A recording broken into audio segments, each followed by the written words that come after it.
will receive crude oil as the other one is being developed. Now, if you have both projects on stream, the refinery and the pipeline, the refinery has first call and then the pipeline. Now, why did we agree to a 60,000 barrels of oil per day market? You have the sizing of your projects has to be in line with the market, specifically for the refinery. In Uganda, we currently consume about 37,000 barrels of oil per day. That means the 60,000 barrels of oil per day will cater for the demand in Uganda. Where does the rest go? The rest goes to the near neighbors like Burundi, Rwanda, and maybe part of Eastern DRC that receive their products via Uganda.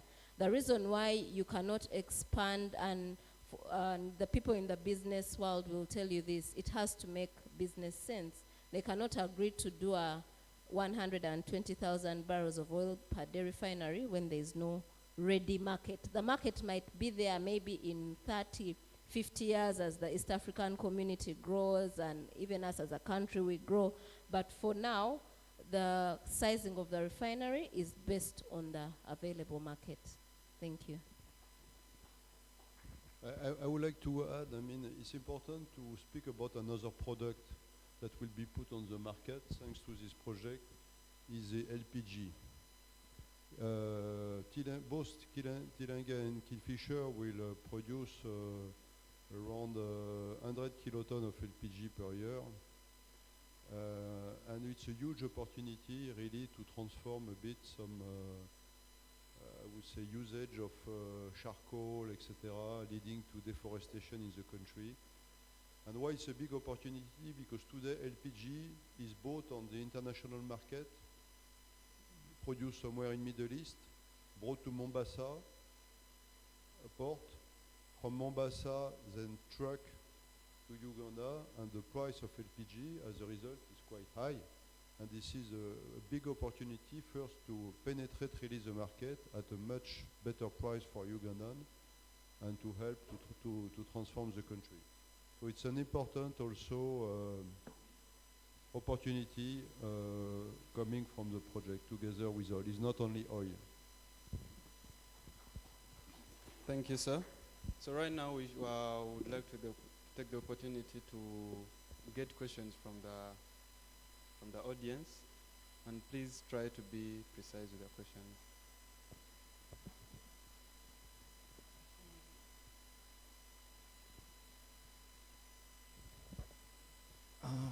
Good afternoon, everyone. My question specifically goes to all panelists. I luckily completed my bachelor's in oil, gas, and energy management about 2 years ago.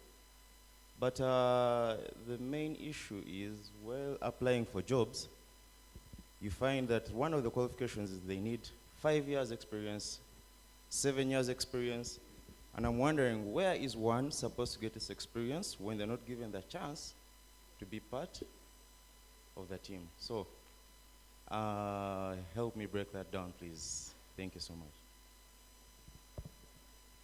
A lady, yeah.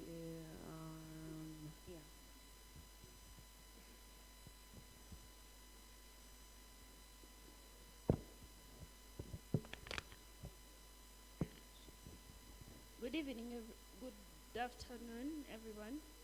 My name is Kubakun Safira. I'm a lawyer with Taslav, and my question goes specifically to the two from ECOP and Total. When you're doing some of these things, having been a few of the licensed companies in upstream, you realize that there's a lot of contracting and subcontracting, and then also joint ventures. So I just wanted to know whether the social corporate responsibility of your two entities extends to maybe educating some of these companies. Like he said, you realize some of the companies that come on board for the supplies were just formed like yesterday, but because they saw an opportunity, and then they come on board. So I just wanted to know, when you get into other issues of regulation and then registration and compliance, there's a lot that maybe they would not know about. So I just wanted to know whether there are internal policies in the two firms that could help some of these companies, one, become aware of what is expected of them, but then also in terms of, do they know how to comply and how should they go about it from the internal policy perspective? Is that something that's there? Or as companies that, get into the joint ventures, do they have to do everything? And some of the requirements, you realize they're asking for like 3 years of experience. That's just a firm that started yesterday. So is that fair? And then what do you think could be done to mitigate the gaps? Thank you. Can we have one or two more? One more. Let me get from this side. Okay, thank you so much. I'm Kasacha Elzefan from the Inclusive Dialogue on Energy in Africa, and I'm one assistant directional drilling engineer at China Oilfield Services, Uganda Limited. So I will not start with a question, but briefly, I just want to assure you, all students who are here, this may seem to be a song when they tell you that opportunities are coming or more opportunities are coming. 3 years back, I was like you, and I happened to head this same association or society, the PGS, and it really helped me, or it put me in a better position. And that's why I actually get happy when I see people turning up for such events, because it is through such events that you can be able to meet the decision makers, the CEOs of the companies, your fellow colleagues who may be having the opportunities, because opportunities may be there, but when you don't have the information about the opportunities. So take your time, engage yourself in these different associations, the Society of Petroleum Engineers, the Geological Society of Uganda. Through such associations, then you can be able to get straight to the opportunities, because it's not a culture here that people always visit websites of these companies. If I may ask how often you visit the websites of these companies, you may spend some days, may not doing that. But through the interactions and making networks, then you can be able to get the information. So my question goes to Petroleum Authority of Uganda. Like in the regulations, we know very well that each company that comes in Uganda must actually add value or must contribute to building the capacity of the Ugandans, either students or fresh graduates or even people who are seniors in the different sectors and departments. But we are seeing that there is a gap which hasn't been worked on, because if we are having more than 60 companies contracted already in the industry, how comes that students are still complaining about internship? Yet we have it in the regulations. Graduate training, I personally, it was a challenge to me, but I could understand, because by then the industry wasn't like how it is right now. That's why I started in mineral exploration, but later now I'm in the industry, which is very good. How would it be if the Petroleum Authority of Uganda stands up and makes these follow-ups, like on each company, how many graduate trainees do you have? How many internees are you taking up? How many are you hoping to take up?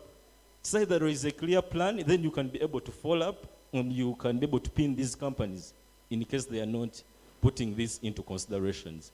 Thank you so much. Okay. I'd like to encourage people who are asking questions to be as brief as possible. There is one question from the online for Mr. Philip Gruex. When is the Total MOOC program training going to start? Let's start with that first batch of questions. I think we can start with the first question.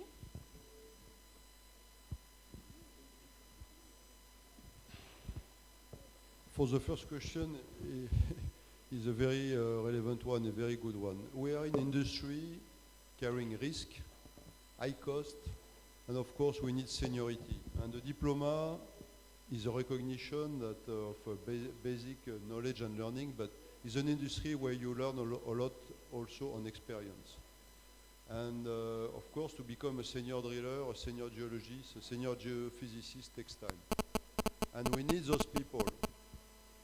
And when we say that we need 6, 7, 10 years experience, it's because we really need it.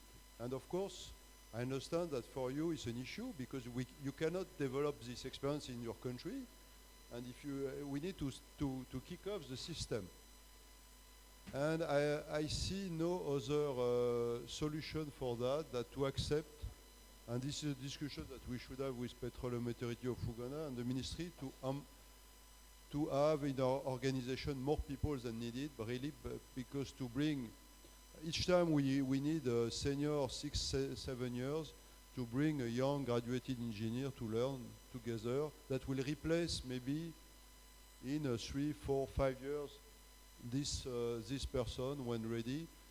But at a point of time, we need to accept to have 2 persons instead of 1 for a number of years, only for capacity development and to give a chance to get this experience which is needed in our industry.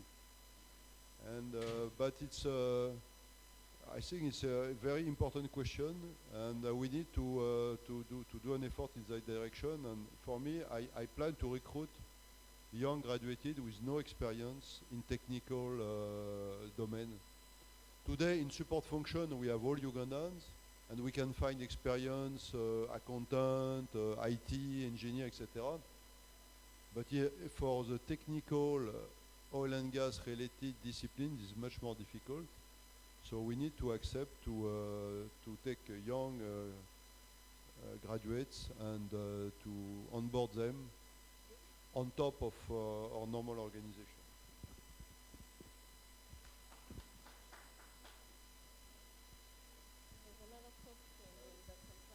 And the last one was on the MOOC. Maybe I will answer the last one on the MOOC. So on the MOOC, we will onboard and will offer, I would say, a 2 years training program for more than 200 people. We'll start with the first batch Q1 next year. There will be a big gathering of all the 220 selected in November. We'll bring them all together to explain them and give them visibility of what's going to happen. There will be a first batch of 1/3 that will start their journey Q1 23. Second batch, I would say end of Q2 and or middle of Q2, and the third batch Q3 23. That's for the MOOC. And for maybe last on your question related to local companies and heavily, well, first the corporate social responsibility we need to coordinate. It's not that we have a program, each contractor has their own program. All this should be coordinated to maximize the impact. We should not have a double action, etc. Action should, from one company to another, should integrate with each other. So, and this is, we consider, is the operator responsibility to ensure the coordination with all our contractors.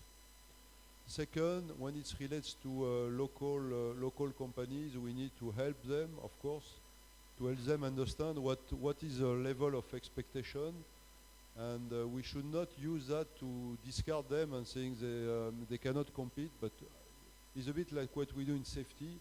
When you say that the safety performance and safety awareness is not at the level, okay, we still sign the contract, but we'll put more supervision, we help them to develop. It's a bit the same, that explanation we do, that they need to issue a salary sheet to their workers.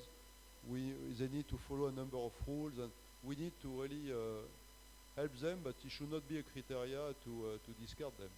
And this is what we try to do. Maybe it's not perfect, but at least it's our objective. Thank you very much. I'll briefly comment on the issue of compliance by the contractors and the subcontract. Of course, as the regulator, the level of regulation is mainly with the licensees, but also the law gives us a mandate to, the law puts in place, the laws and regulations put in place requirements for the contractors and subcontractors. So in order to do, in order that these are followed, some of the practical things that we do is, one, we approve the contracts. There's a threshold, I think it's $100,000 or something. where the law requires that any contract issued by the licensed companies is first approved by the authorities. Now, in approving those contracts, some of the things we look at include their national content plans and commitments. So even when the contract is issued and they are mobilizing to do work, we meet with a number, or we've met with a number of contractors, especially the foreign companies that are coming to Uganda for the first time, mainly to answer their questions related to the regulations, the laws, and what they are required to do, both from a national content perspective, but also things like environment compliance, data management, and the like. So we have these regular engagements with the contractors. And if there are areas of non-compliance, we bring these up. We have monitors in the field that also point out areas where there may be non-compliance, or areas where the contractors are doing well and excelling. You know, sometimes they'll say, oh, they have students from UPIC that are on site doing some welding of conductor pipes, or we have Ugandans doing this and this job which was previously done by a foreigner. So we have those mechanisms, those practical mechanisms to ensure that there is compliance. The other question is a bit tricky on internship and and putting certain requirements. I'll start by saying that local content is both regulated and negotiated. You cannot put everything in the law. You have to have a basis. I'll give an example. Before, you know, Boo Boo, Buy Uganda, Build Uganda was known, it came as a result of the oil and gas sector. Why? Because the oil and gas sector was the first to put local content at the forefront. Why? Because it is worldwide. Local content in oil and gas is a well-known concept.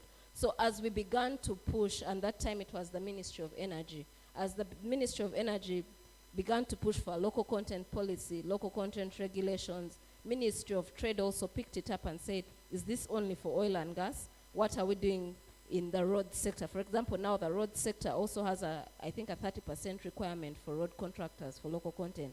PPDA regulations also now have local content in government procurements. And so there are certain things that grow with time. Now, specifically on the question of internship, it is not regulated by law. And there is no sector where I've seen it regulated by law in the country. So what do we need to do? We don't keep quiet because there is no law. What do? We negotiate. We come to a table and discuss. If Total says we have this training budget, or we are taking graduate trainees from Makerere, can they benefit from some training, some exposure out of the country? If UPIC has students, previously their students would go for graduate, they went previously to Algeria, to Trinidad and Tobago to get the practical experience, because at that time there was no work there was no similar work in Uganda. But now these activities are going there in Uganda. So what do we need to do? I think that goes back to what I think Isaac said. Also, the universities have to come out strongly, especially for you people who are doing oil and gas related courses. I mentioned that these 3-4 years, unless we discover more oil and gas, significant quantities, these projects are almost a once in a lifetime for the country. And so the universities, Total, ECOP, SINO, can only do as much. They cannot take all the students. So also the universities have to reach out to these other contractors and subcontractors, the ones doing geotechnical work. They are quiet, they are silent, but we'll tell you that most of the jobs are coming from those contractors and not the licensed oil companies. So we have to get into conversations with these contractors. You have a very good and active student society that has put together this event. Now you need to see and go out and see who can you approach to give opportunities to students for training and the like. Thank you very much. You're welcome. Just would like to remind you that we have recruited 12 well site geologists, freshly graduated with no experience. They are currently under training and will be recruited at the end of their training, and as well 12 drillers. And ensuring diversity, we have female drillers currently under training that will be recruited also at the end of their training. So So we try to incorporate, but we'll do more to give opportunity and recruit fresh graduated with zero experience. Thank you. Guys, I think we need to thank Mr. Philippe. This man just said he's going to recruit members that are unexperienced. That is really... So, but with that, there is an interesting fact here. I don't know if it's a fact. A question says that what happens to the petroleum graduates 26 years later after dissolution of oil and gas industry? And then he backs it up with stats that 11,000 people are already employed directly under oil and gas, and the number is expected to grow to 13,000. Now, that means that 84% of the would-be jobs are already taken.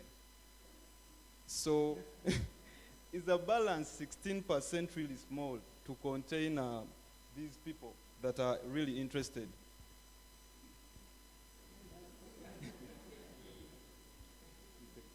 This goes to Mr. Felipe and Pao.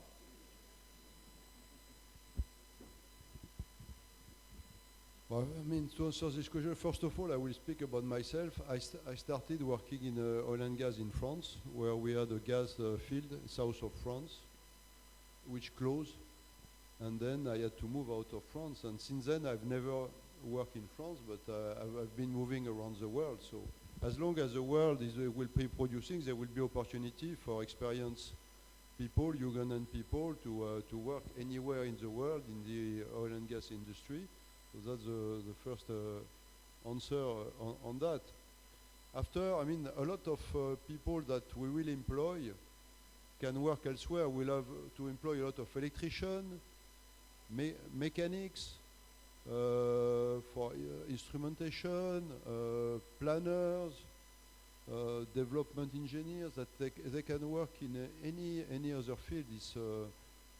So I'm not really worried for the experienced people that will be trained in this industry.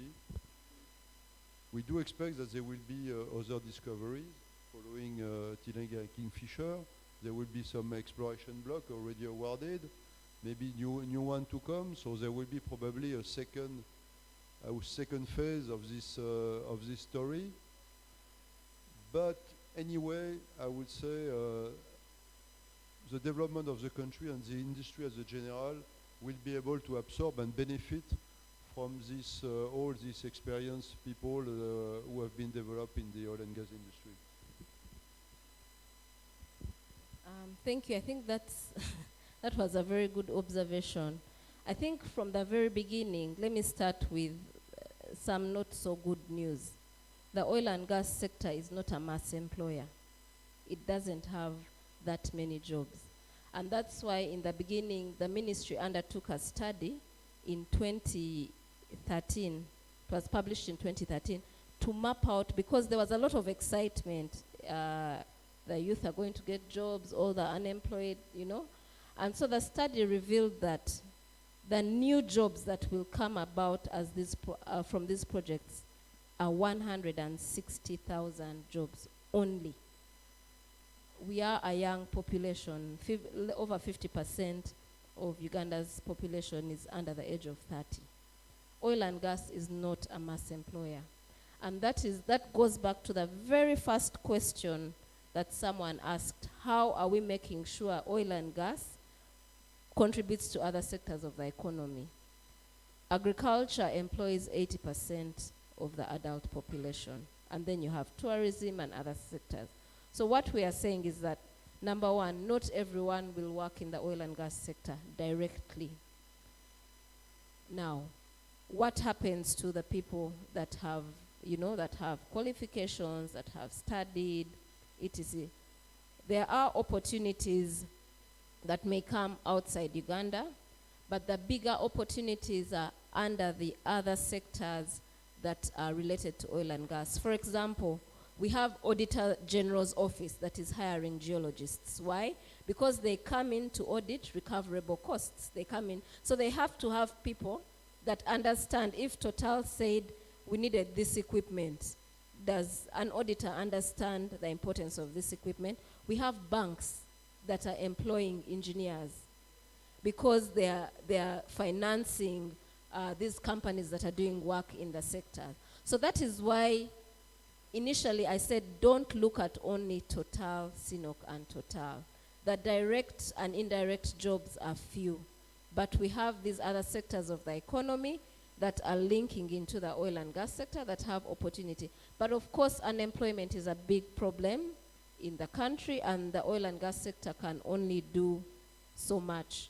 But what we are saying is that we know the challenge, and so as a regulator, our job is to ensure that as much as possible, without making the projects uncompetitive or unnecessarily expensive, we must work to ensure that Ugandans are actively participating.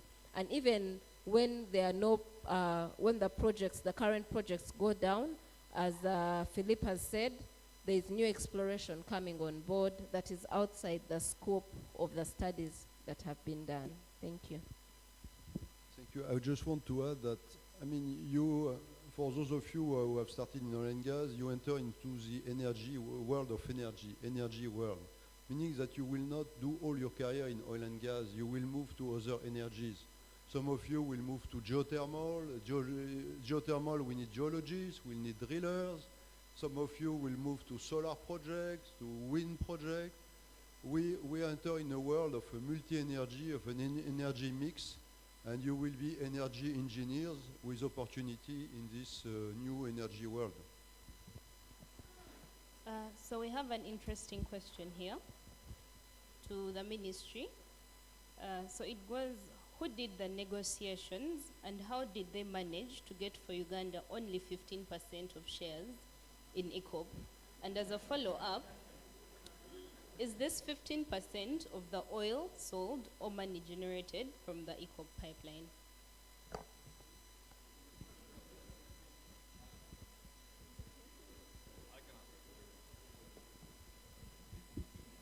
So in fact, I can maybe answer because I was on the other side of the negotiation for quite a period of time. But you have to realize ECOP is designed, the purpose of ECOP is to transport the oil from where it's produced to the world market.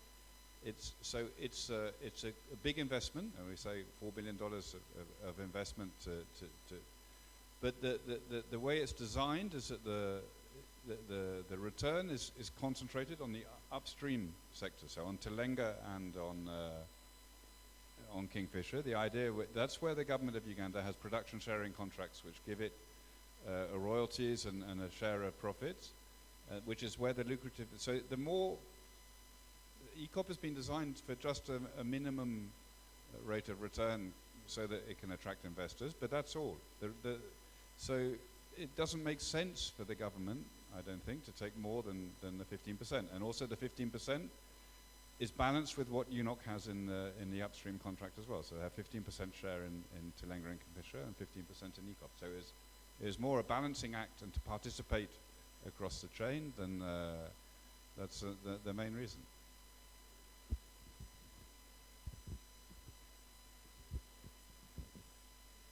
I think that was quite clear. Thanks, Martin.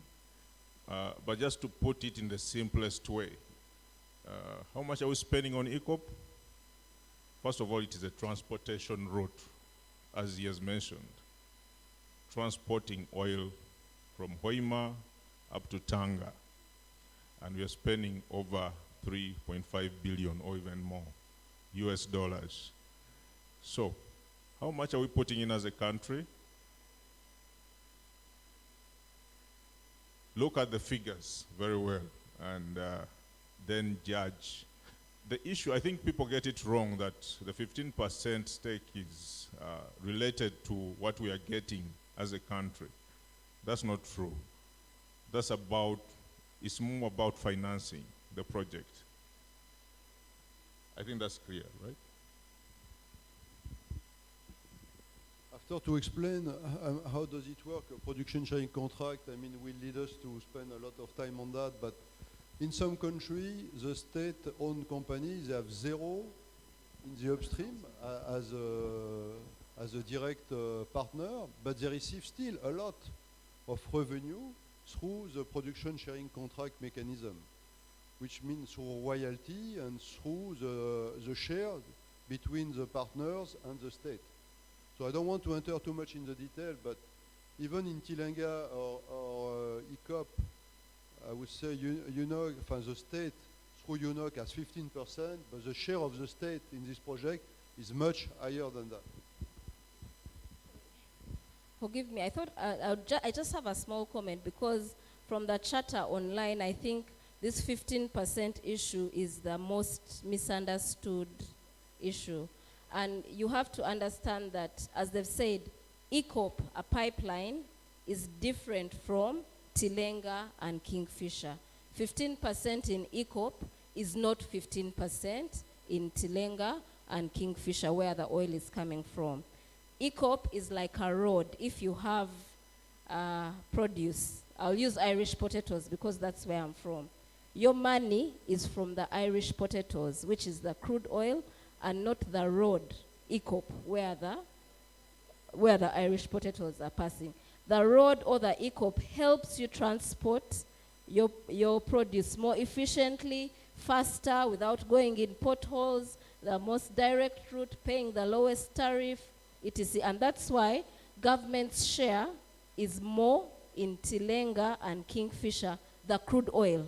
ECOP is not the crude oil. ECOP is just a pipeline. So government's share is more in Kingfisher and Tilenga, where the crude oil is coming from, versus the ECOP pipeline. Thank you.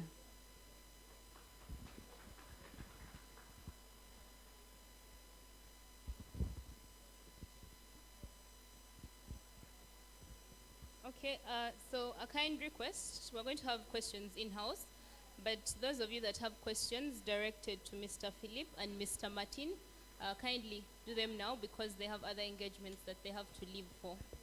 So we're going to take 3 questions.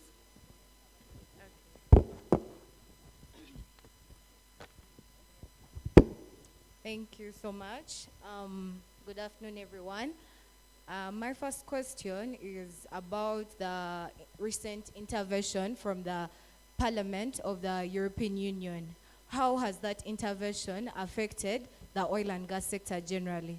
Because we're told, actually some news bulletins said that it has gone ahead to withdraw its financial contribution towards this sector. So how has that affected it?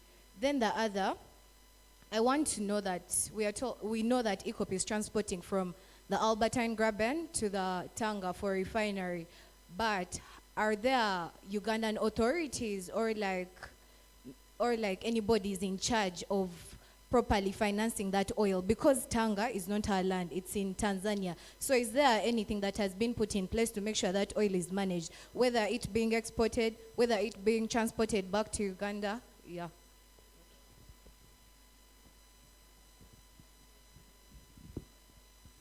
Thank you very much. This goes to Mr. Martin.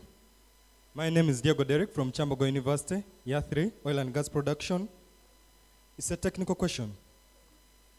4.5 times the 1,543 kilometers required for the pipeline is a big land.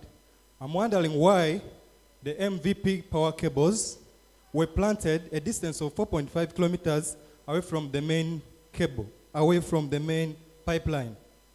I'm wondering, why don't you put them underground so that we narrow down the 30 meters of land required to around 25 meters? Please name and take note. Then the other question is, it's a technical question. The 2 stations in Uganda, pumping stations, to work on, I think, hydroelectricity and the surplus power that is coming from Tilenga and Kingfisher, as you put it in your display there. But what if we shall only need around 150,000 solar panels to generate the 20 million watts required for those 2 stations to operate? So this will definitely work on our, I think, carbon footprint will reduce to 25%. Not so? So why don't we now just look at solar as the prime power supply rather than electricity, so that we hit the carbon footprint? Thank you.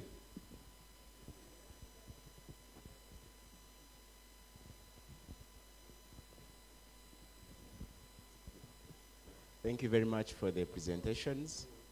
My name is Albert, and I just want to ask, it looks to me like the regulators, the industry players are all speaking the same thing. I don't know if that is good, because we expect that the regulators are doing the work on our behalf. But listening to the discussion, everyone is saying this is good, this is good, this is good. And the regulators here in Uganda have made themselves a bad name. An example is the forest that Mr. Tiffen talked about. We have a National Forestry Authority. But then when you went, on the map it was showing that it's a forest reserve. But when you went, you found that there is settlement, there is an intensive eucalyptus. So we have a gap in the regulation, and I think the skeptics are basing on that to say, okay, we have this bad history of NEMA, NFA. Not all the times, but in some cases, they are not doing a good job. And when we come here, you are all saying the same thing. So I don't know, in your experience, are the regulators doing a good job on our behalf as the citizens? Thank you. To Mr. Tiffen and the one from Toto. Thank you. So I will just start with the first answer on the EU.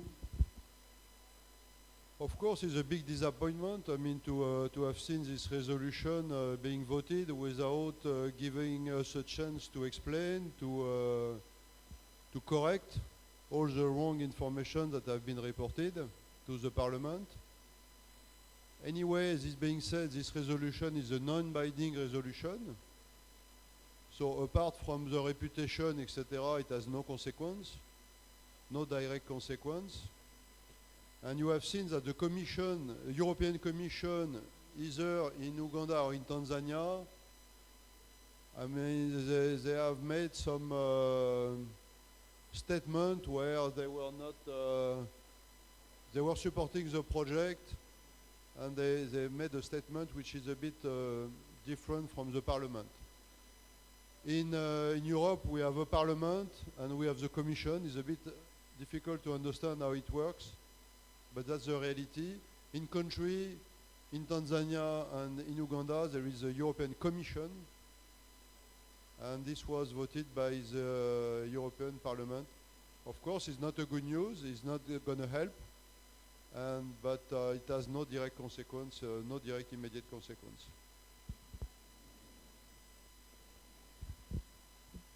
Just to answer the two technical questions, just simply, but so we basically, you're correct, we have a power cable running in parallel to the pipeline because that's what we need to distribute electricity along the line. By and large, it's a 33 kilovolt line, but it's also buried. So unlike the national system, we're burying it because we have the equipment there and we can do it. But a power cable can, in metal, it can induce the electric field around the power cable can induce currents, and it's basically good practice to have a separation between the power cable and the pipeline, so as to not get any funny effects happening, potentially leading to corrosion or other things in the pipeline itself. So the physical gap is the best protection against the electromagnetic field inducing current inside the pipeline. Then a second question on the pumping stations. So in Tanzania, in fact, we're going to do three things. In Tanzania, we're going to have solar panels, batteries, and connect to the grid. In Uganda, our plan is more to connect to the grid, maybe with some batteries as well, because the electricity in Uganda, as you know, is already has a very low carbon footprint, especially with when Karuma Dam, but already today, more than 90% of the electricity generated in Uganda is hydroelectric, and therefore has no carbon footprint at all associated with it. When Karuma comes on, that'll be another 600 megawatts. We require, for the two pumping stations, about 20 megawatts. So it makes sense to use the very low carbon footprint electricity that's already produced in Uganda, and that's the choice we've made.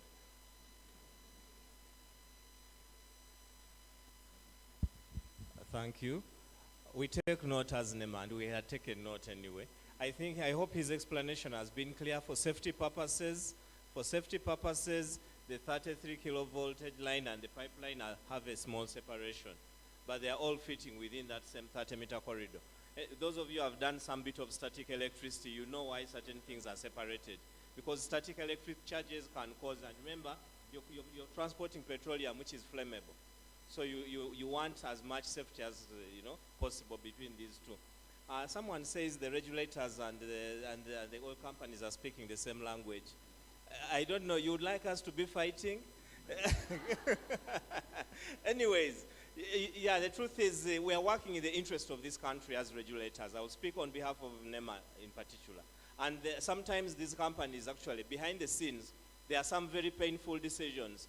I will draw you to the Tilenga ESIA. Those who have looked at the Tilenga ESIA, you will see that there was a plan by the actors in the sector to have because previously we didn't have a bridge as government, the Para Bridge. There was a plan that for them to be able to cross the Nile, they invest heavily in a standalone ferry service, that is really befitting of the sector. This came as part of the ESIA, and I think the government agencies all worked together and said, government plans to put a bridge here. This is 2016-17, there is no bridge yet. We said, guys, this is not acceptable. They negotiated, tried everything, and government said, we shall work the bridge. And if you go to Para today, I think those of you know that government has put the bridge there.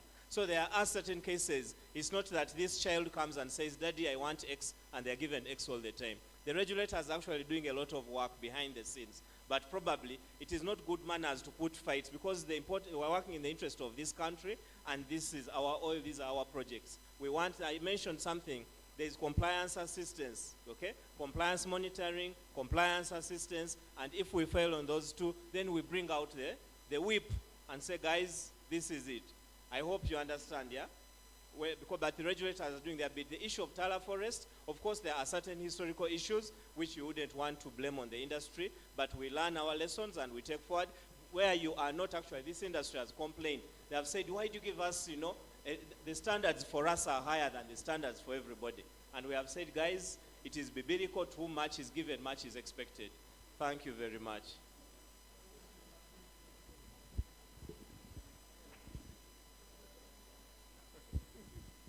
Thank you very much, Isaac. That's a very good. The issue of saying the same things here. If you ask these guys here, Philip and Martin, they have faced a very hard time with us. I've been part of some reviews, especially on field development plans. And I tell you, we've rejected some. Of course, they won't come here and say, now we've done this, we've pushed them around. And they also won't come to the public and say, we have really suffered with these guys. But of course, we sit on a table and discuss the things and say, please go back and do this and this. So as Isaac has said, there's so many things that go on behind the scenes, and just to know that you know that the interests of all Ugandans are being catered for. Thank you.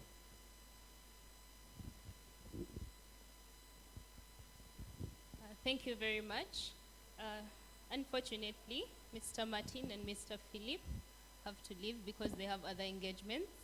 But you can always forward your questions to us. We shall be able to give them to them and find a way to get the answers back to you. Otherwise, the panel is going to continue. So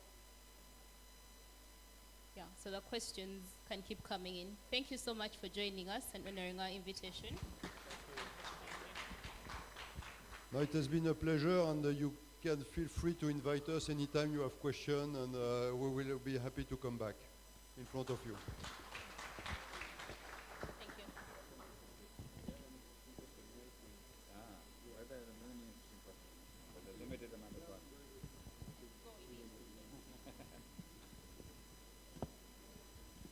So we are remaining with the ministry, and there is a question here for you. It says that several political figures have raised concerns that PSAs have been hidden and on demand to be made public. Why are they hidden?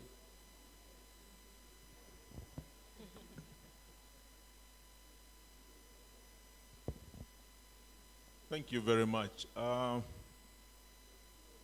don't know if I can bring this out clearly. The issue of production sharing agreements. It is something to do with how much each entity will take. And there are a lot of calculations and negotiations that go on before we arrive at a decision to grant the production sharing agreement. Now, we negotiate these agreements differently, company to company. Of course, there are models we follow. Now, if we publish everything before even we start doing any business, before even we produce, we are going to have a raw deal with other companies coming on. There are sections, of course, that we can publish, but there are some issues that may not come. For the interest of business, they are not brought out in public for the interest. But at a certain time, they will come in public, at a certain time. I know that doesn't really sound very good, but that is how the oil and gas sector works. It's not that they will stay away for all the time. At some point, they will be revealed. Yeah. But it's for the interest of business, for the interest of maximizing profits for government. Otherwise, then you will say, the other person will come and say, okay, you did this one for the other guy. No. So then they find out that you did this for this one. Then we need to cut these things, remove this, remove that. You end up getting a very raw deal. I don't know if my colleague can add on that. Thank you. What I'll say is that the model production sharing agreement is online. You can get it on UNOC website. And Uganda is now signatory to the Extractive Industries Transparency Initiative, because the key issue that people have with the agreements is transparency. And the EITI requires you to publish information on payments that have come through, how much taxes have come through, how much you're producing, etc. And all that is in line with transparency and what the intention of EITI is. Then lastly, I would say that also publishing PSAs, most of the countries that have the PSAs out there are PSAs for non-active fields. Even countries like UK, Norway, etc. I'll challenge you to go and look for their agreements. If you find them, it's a recent development of like the past 5 years. These countries have been producing for 50 years, but their agreements are not there. So why are they pushing a movement saying, publish our agreements? What I would rather want to see is you to put us to task to be more transparent about the taxes that are coming in, when we start producing the revenues and how they are being spent, and that is already provided for in our Public Finance Management Act. And as Tony said, we are a young country. We've not started producing. Right now, the ministry is in the process of negotiating. So now, if you want to get a better deal from the new people coming in, because you're going to have CPFs, you're going to have pipelines, you're going to have refineries, if you want to get a better deal, and you're publishing the deal you had with the old ones, you're putting yourself at a disadvantage. And so we have to do things in the interest for us as a country, and not necessarily the constant push that is out there. We are grown and we are changing. Our laws are online. The laws removed a lot of things that were in the old PSAs, and the laws are public documents. So there's a lot of information out there, but we need to do this progressively in line with where we are as a country. Thank you. Thank you. I would just want to use a simple example. A little off, but I hope it will ring something home to you as young Ugandans. Now I want to call you young. I left Makerere in 2000, and when I left the university, my first job was a graduate trainee with NITIL as a chemist, okay? And my salary was very interesting. I do not think I would like my current employer, anyone who wants to employ me today, to say, Isaac, first bring the first contract, and now we see, we value you. You get me? When Uganda was starting to explore, there are certain circumstances that fed into those agreements. Anyone who wants to come and invest in our oil sector today, do not rely on those. That information is there, and the government has it. But there are reasons that they protect it. Personally, I protect my first appointment letter or employment contract from my next employer, because I wouldn't want him to judge me on the basis of that. He says, well, in 2000, you are being paid 200,000. Young man, what are you talking about? Why do you want 10 million? I don't know whether you understand. So the reason government is being strategic, okay? They are not hiding information, but they're being strategic. These contracts have certain clauses that speak to the conditions and circumstances of the day. And so these are issues. Someone can easily misunderstand. Because if I give you my first employment contract, you'll say, 200K he can work. You see it? Someone can do it. So ladies and gentlemen, let's try to be realistic, yeah? Give government the benefit of doubt. This is our oil and we want it. And we are Ugandans, we are going to benefit from it. I submit, thank you. We have a few questions. Can someone buy shares in the EACOP? Also, how can one do their postgraduate diploma, and where can they do it in the sector of oil and gas? And can I have any in-house questions? Thank you so much. I'm Alex Kwesiga, a fourth-year student of Ustema University, pursuing Bachelor of Science in Mining Engineering. My first question goes to the communication officer. You realize that most of these things we are facing, rumors here and there, oil is already out of the country. The eco has come up and now the country is not having enough information. My question is there a way that the communication sector is working on that so as that we eliminate we eliminate this in correspondences based on rumor? Then the other question goes to the ministry. You realize for us as Ustema University having mining engineers being produced, when jobs and adverts come by, most concern is put on geologists. Is there a way or something being done to incorporate the two engineering professions so that they work hand in hand, not to leave the other one on side? Thank you so much.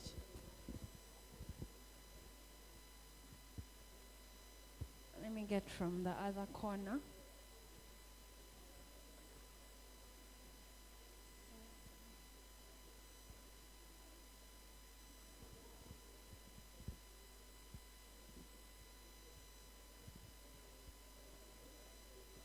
Okay, thank you. I'm called Felix Twinama Square for student petroleum geoscience. My question, I think, goes to the exploration department. I wanted to know, because we are told that 40% of our exploration blocks have so far been covered, so we would wish to know which exploration activities are taking place for the remaining 60%, which companies have so far taken exploration agreements and licenses. Thank you. I think we can answer those questions first. Okay, briefly, I believe the Petroleum Authority of Uganda representative, you're well versed with EACOP, so people want to know what percentage of completion is the EACOP on?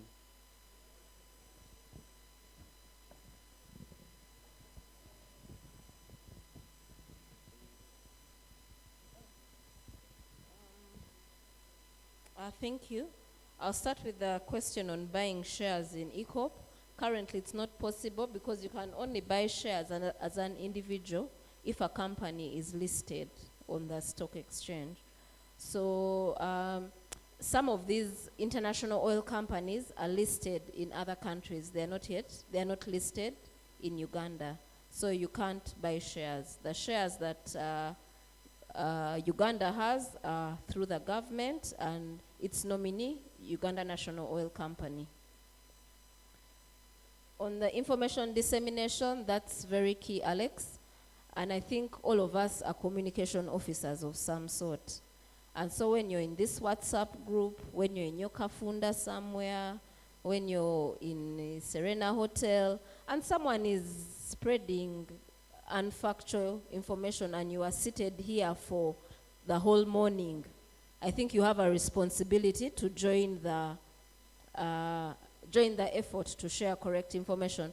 But that notwithstanding, we take information dissemination key as part of our mandate. We have a number of activities. I think this is not the first time we are coming here to Makerere. Our colleagues have come to register students. We've been on different radio talk shows. We've spoken to different universities, Mukono, Nkozi. Personally, I've been to my School of Journalism and Communication about 3 times. I'm going there again next week. We are on different radio stations across the country, and it's still not enough. And that's why we need to partner. We need you not to wait for Ministry of Energy to come, or wait for Petroleum Authority or for Total, but use the little information you have. Our contacts are there. We have websites, and so we need to keep on keeping on. So it is a continuous effort. And someone who asked about the impact of the EU resolution, for me, one of the positive impacts is that now people are looking for information. They are looking for us. Initially, we were the ones begging to go to radio and TV, but now we are saying, first wait, I have like 5 talk shows to go to. So that is a positive impact. It has opened up spaces and platforms for us to share information. The percentage completion of ECOP. Now, ECOP is both in Uganda and Tanzania. There are what we call priority areas. There are going to be 4 camps in Uganda. Now, in those 4 camp yards, the work that's going on is mainly compensation. As I mentioned, there are no ground activities before compensation is completed. So we have compensation that's about 80% in the main camp yard, but along the pipeline route, it's about 40%. So it's still going on. In Tanzania, there are already some works going on, like the coating plant for where the pipes will be assembled, etc., already being set up. So there is no actual construction going on yet, but there are just preliminary works going on as the compensation and environment things are being done. Thank you. Okay, thank you very much. I think there are about 2 questions or 3 that I need to shed light on. The one on, I think Gloria has already hinted on the issue of oil already out of the ground and so on, the misinformation. Let me just add something. We need ourselves to look for information. As she mentioned, we need to look for information as much as we can. Most times when I read things on social media, there are so many things that are sent around. I always first check. There are people who forward things immediately. You receive something, the person is already forwarding without finding out whether it is true or not, just because we want to be the first to send the information. You've heard of people say so many times that oil was taken for over so many years. What are they saying now? They're now saying you won't drill. You won't get the oil out of the ground. So which is which? How can you get out what you've already taken out? Let's judge these statements critically. The issue of the curriculum, the course of mining engineering, why they take only, you say they take only the geologists. They focus on the geologist side, right? And they leave out the engineering. Is it? If I got you well, I think that's what you meant.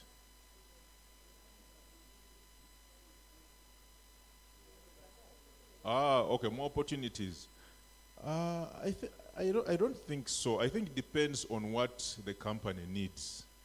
It's because, for example, we will advertise we need a geologist for so and so, for production or for exploration. And then we'll look at your papers and see. Actually, I was looking at some of the, recently we're trying to evaluate some, we're trying to list some of the applicants, and we had so many from Sitema. I think there's a need to connect with other curricula from other universities, check what the industry really needs, or because mining engineering is actually a big thing. And mostly I think they are training for mining. Most of it is really connected to mining and not so much on the petroleum side. But there's also, of course, I saw so many courses also related to the petroleum aspects. And I believe some people have been taken up. I'm not sure about that. Sorry?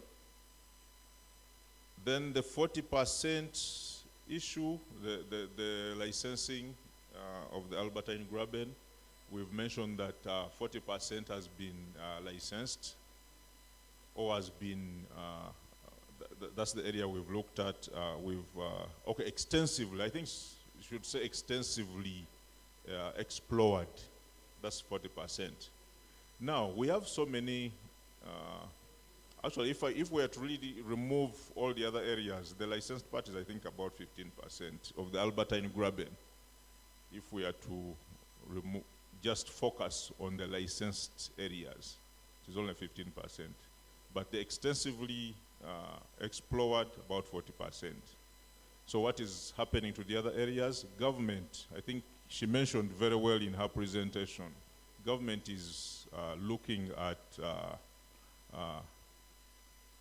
increasing the resource base. We're not only looking at the 6.5 billion barrels of oil that we have in the ground, because they're just going to last us maybe up to 30 years.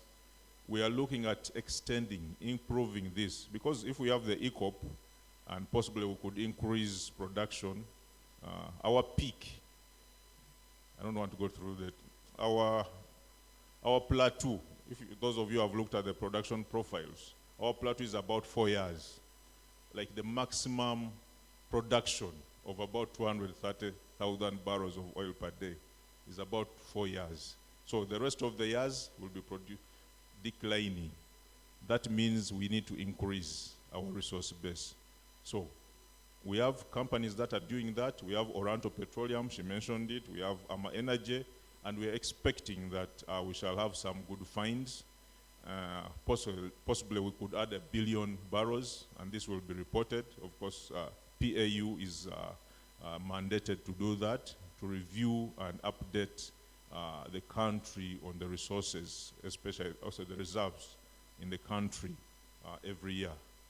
And these are published reports. You could check them online. Other areas we are looking at are those outside the Albertine Graben. Even we still have actually others. There's the Lake George Edward Basin, there's Rhino Camp Basin. Those are all potential areas for increasing our resource base. In the Lake Albert itself, we have several prospects. And we have not touched that area yet. So the thinking that we are going to look at these resources for only 20, 25 years, I think that is wrong. It will be more than that. Thank you very much.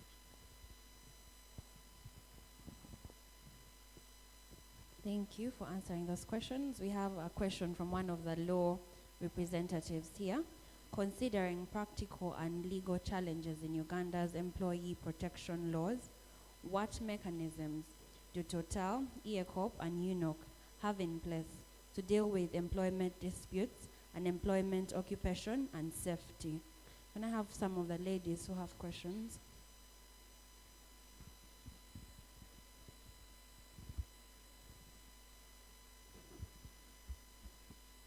Thank you very much.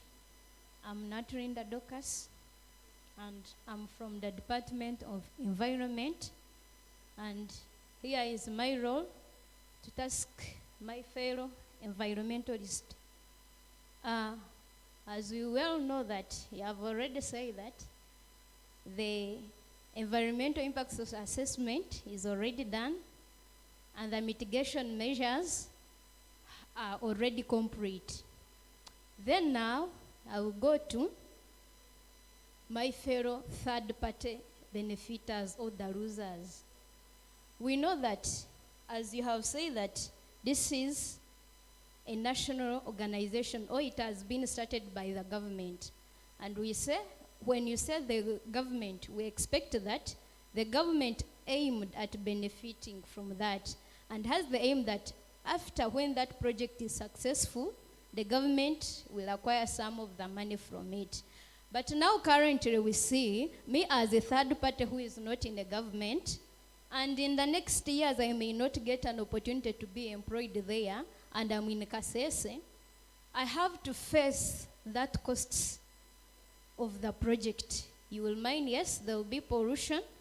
You will say that some funds have been diverted into the mining sector, and the price of goods and services have to increase. I'm the third party, I don't work, I'm not in the government, I don't earn, but I'm the one who is here at present time supporting you to go and mine.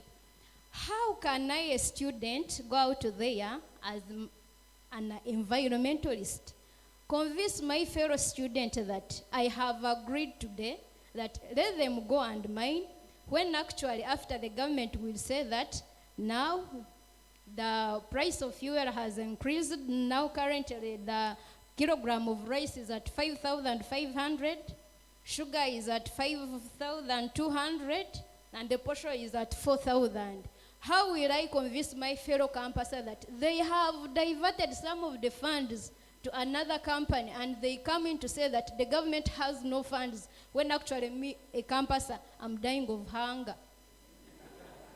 Then I would also request the NEMA, we as the environmentalists, if you have the legal framework, you can share with us, not hide them, so that when we are addressing our fellow environmentalists, we know that our environment has been represented and we have a legal framework.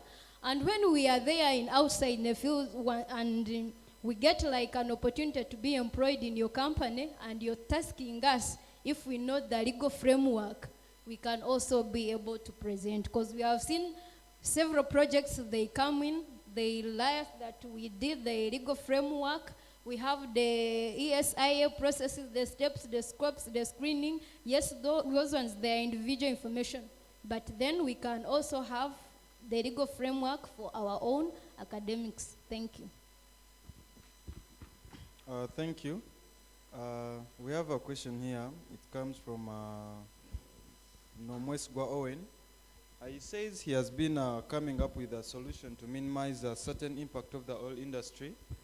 Now, he was saying what offers come for such an individual with such a project, and does the oil industry, the sponsors, do they purchase these ideas? And if so, what are the procedures that are supposed to be followed while uncovering such an idea to the oil industry? That's it. I request those who are bringing in other questions to be as brief as possible so that we can have enough answered. Thank you. My name is Sierra Kabona. I'm a journalist with the East African. I kindly request somebody from the Ministry of Energy to maybe update us on conversations you are having with the DRC Congo to jointly explore and use the oil in that Albertine well. Thank you very much.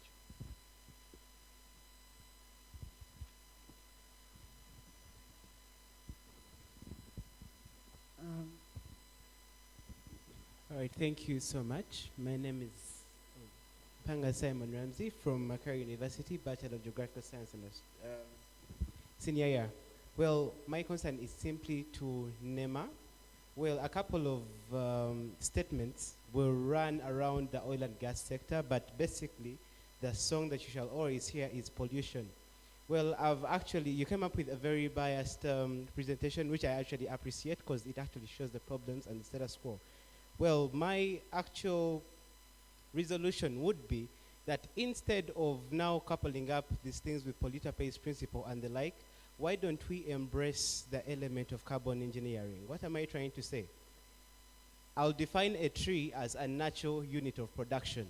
It provides food using carbon dioxide through photosynthesis. You all know the magic.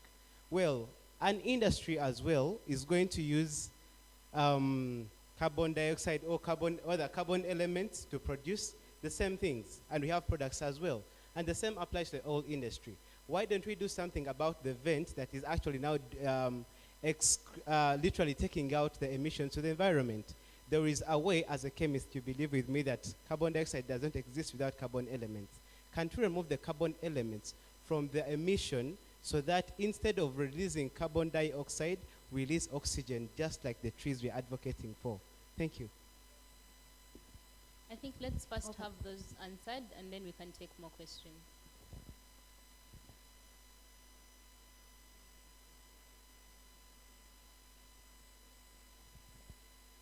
Okay, thank you very much for those questions. The first one is about the innovation by Mwesugwa Owen. If there are any offers that government awards or gives to people who come up with such innovation ideas. I must say I'm not aware of any offers, but I think if there's any kind of innovation, of course it has to be tested, it has to be brought forward, and I think it starts from writing a proposal. That's where it starts from. It can be through a university, it can be through an institution. I think we have the industrial research. I think that one can also handle some of that. Depends on which kind of innovation you bring forward. But as a ministry, I don't think we have any kind of offer that can be given. But I think it can be a collaboration with different institutions. You can actually go to a company like Total and say, I have an idea. You are grappling on these issues. I have this idea that we can enforce or it can help. Then of course you discuss and then start from there. And possibly you could earn yourself a job. I think that's clear. Then the gentleman from the East African, it's true we have discussions with the Democratic Republic of Congo, since we are sharing a lake, Lake Albert, and that's where we are getting some of our oil, or we expect to drill and produce some of our oil. And so, of course, that calls for cooperation between the two countries. But these are being coordinated by the Minister of Foreign Affairs. And actually right now, I think there's a joint permanent commission taking place or being prepared for to discuss some of these issues with different other ministries. So many issues affecting the two countries, and oil and gas is one of them. So we already have an agreement. I think it was signed in, was it 2007 or 1990? 2007? Or it was an amendment, I guess. But we've been having agreements, though we haven't followed them through due to the issues we have in Congo. I think there's so many issues that have to be resolved before we can even start joint exploration work. But just to let you know, those discussions are ongoing. I think that's all from me. Was there another question? Thank you. I'll just comment on innovation. I think government has a Ministry of Science, Technology, and something, and they usually have, what do we call them? Conferences or workshops or open days where they encourage young innovators to bring their ideas. And so I think that is a good starting point. And as Tony said, it has to be put on paper and formalized in order for you to pick, to get those concerned, pick interest in it. Then I'll also briefly comment on the issue of carbon engineering, which I think Isaac will talk more about. I think one of the things that the oil and gas sector is doing is investing in technology to decarbonize oil and gas projects. Technology like carbon capture and storage. In Uganda, we have a no flaring policy, so there's no flaring in ordinary operations. And so all these are different aspects to help decarbonize the oil and gas sector. So yes, there's a move, but it calls for a lot of investment and research. And I think given the current talk of energy transition and climate change, it's something that many oil and gas companies are investing in. Thank you. Thank you, Gloria, and thank you for those questions. I hope, Ramsey, you're satisfied. Pollution is not a song, okay? And there are initiatives to reduce. If it is air pollution you're talking about, there are strategies. There is also possibility, there is pollution from discharges, effluents. That is also a possibility. I use the word potential carefully. So all those really need to be avoided. Pollution of any kind is not good. And the National Environment Management Authority, and when I mentioned the rights of nature, the right to a clean and healthy environment, that is key. So pollution has to be avoided.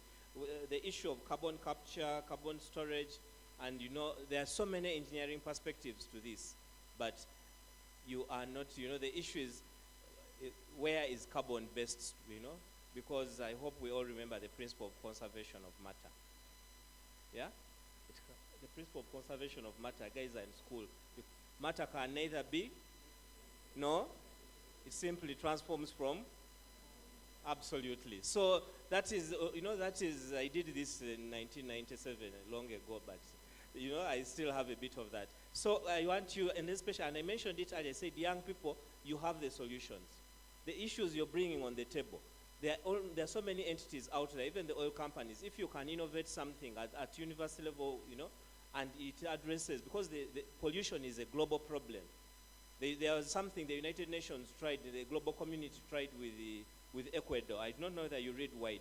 There's something called the Yasuni. These people have one of the best tropical forests in Ecuador, Latin America. The international community said, don't touch that forest, we shall be paying you. And they kept on paying them until they got to some point and said, guys, there's oil there, we are going in. You see it? Okay? What you're paying us is no longer enough.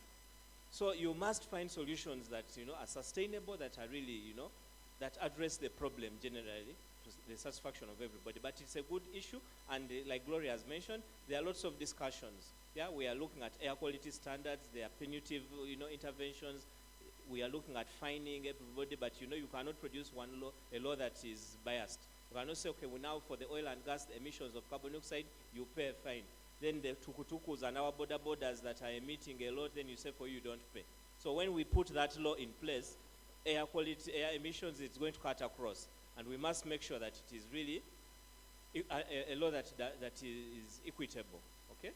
But definitely these innovations and the discussion, we welcome this, and it is on, it is ongoing. Really, government is looking at it from the global perspective and also from a national perspective. Issue of carbon emissions, because we have our nationally determined contributions of carbon to the atmosphere, and we are accountable to the global pact because we are party to those conventions. Dorcas mentioned something about impacts. Yes, Dorcas, impacts are direct or indirect, and they're all documented. Number one is you ask about the legal framework. There are so many laws on environment, yeah? And these laws, many of them are on the World Wide Web. But we also have repositories and our libraries, we call them what? Resource centers? Resource centers. There are resource centers at NEMA. Now we've opened regional offices. Yeah, the websites, you can always go there. It's now, nowadays you can get the National Environment Act on your phone actually. Once you put it in your phone, it comes down, and so you can see, including and being part of the EITI now, even the ESIS, the certificates issued by NEMA, all the authorizations you can get them on your phone by simply using the right algorithm on your search engines. But we encourage everybody as an ambassador. You said, I talked of impacts that are direct and indirect. The impact you talked about costs and inflation, that's an indirect impact. And that's why we say, there are steps. I gave the example of Pakwach. I hope many of you are attentive. Yeah? And these people are complaining because I'm telling you, these Philips, people have the money. They can go there and spread it, but you need to put controls in place. Yeah? Inflation is real. It happens. You can distort a community, yeah, with the money that comes from a particular sector. So we need to be careful. But the project has changes. There is the fear of change, and we do routine environment audit. Actually, they didn't want it annually, but every year we must audit everything, an environmental audit of all operations, because we are sensitive and aware to the fact that sometimes the things you predict, things change. And so you must audit and say, this is what we anticipated, these were the things. Did everything go as anticipated, or there are corrections that we need to make? And if there are things that need to be rectified and corrected, you pick them up before they become a catastrophe. I hope that helps you to understand some of those tools, environment auditing. And we pray and believe strongly that by the time we get to some point in the future, the industry will not have caused any adverse effects on society and the environment.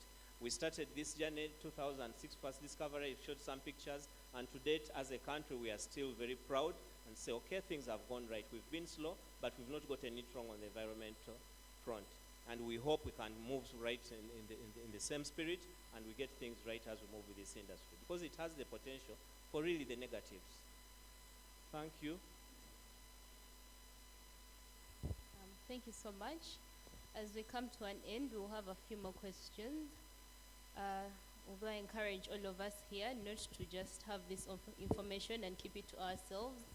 Let's be the foot soldiers of oil and gas projects in Uganda and spread the message, change the narrative around the misconceptions. So let's have a few more questions so that we can wrap this up. Thank you very much. My question, I don't know if Nema can answer it. It's about land acquisition. So under the land acquisition and resettlement process, who has a higher hand? Is it the government or citizen? That is to say, if one doesn't like the deal, can I go to courts? And if in any case, are there any special arrangements to make this process easier for the natives who might not have an idea how this works? Thank you. Thank you so much. My name is Tumwebaze Billy Albright, a student of oil and gas production, Chambogoya 3. I have like 3 questions. The first one is about the people in Chakaboga village, the resettlement area where the people who are initially in Kabale, where the refinery is to be developed.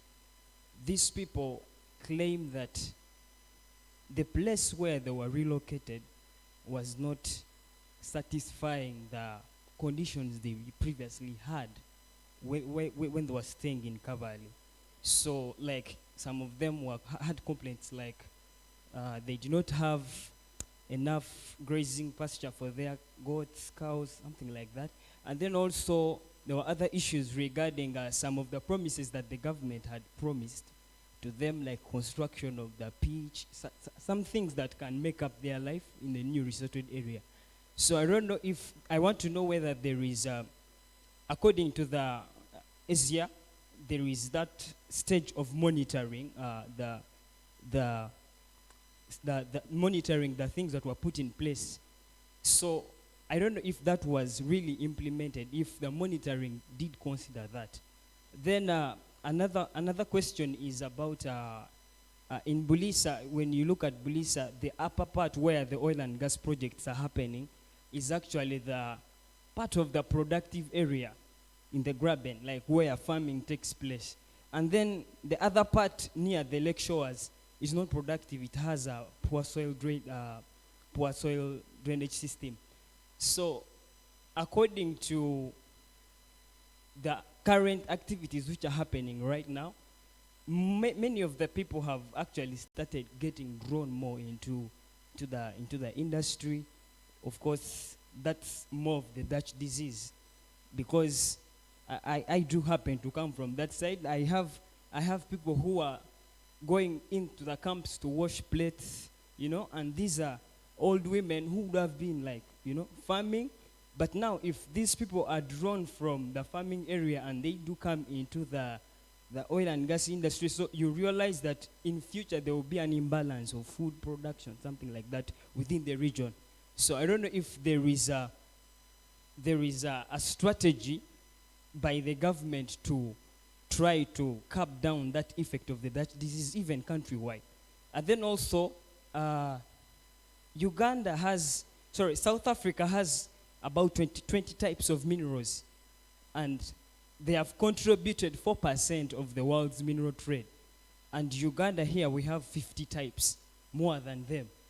So I don't know what the government is planning to integrate the other available minerals other than just concentrating on the oil that we have. Yes, we did it, but also I think diversifying, it will also help us in preventing that disease, a phenomenon whereby people are begin to bend on one sector. Thank you so much. Hello, my name is Shane Phelan. I'm a finalist at Makerere, pursuing a bachelor's degree in petroleum geoscience and production. My question goes to all the three of you. I know that the information gap is why we're really here, and I want to know what the companies are really doing to bridge this information gap. I mean, the symposium is good, it's informing us, but there are members of the public who don't actually believe that there's even oil. So, and when you have like the EIAs conducted and the statements published, people don't know where to get this information. And then other facts, it would be good if we had like a site or a place where people can go and access information, and this information is like certified.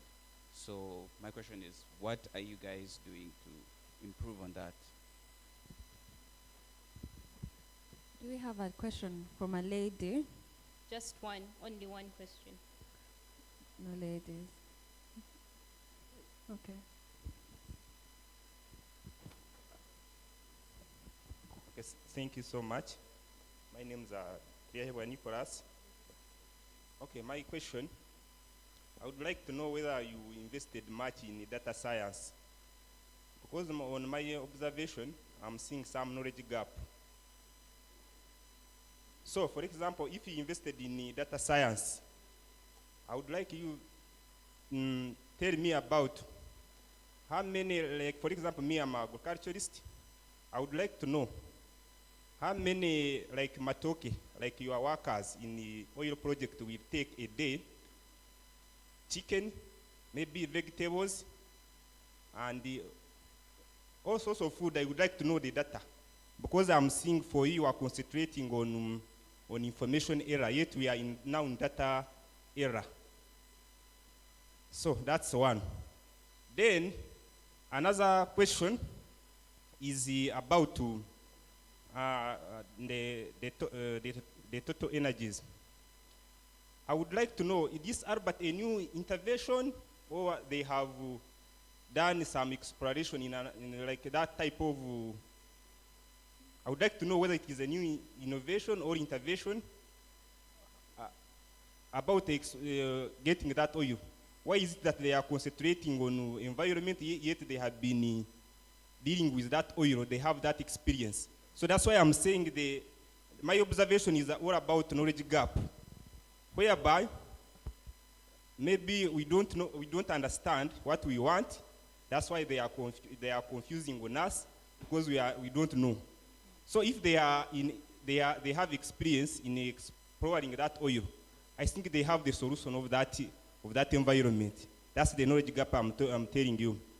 Then summarize, please summarize. Yes.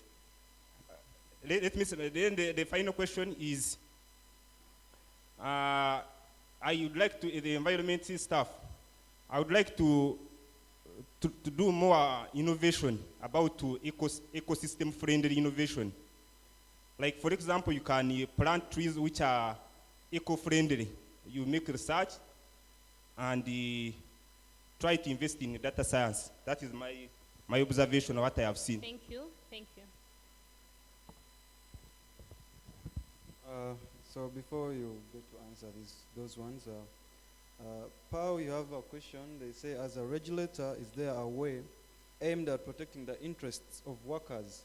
For example, Avanti recruits employees on behalf of Total, and the pay is $12 per day, working for 12 hours.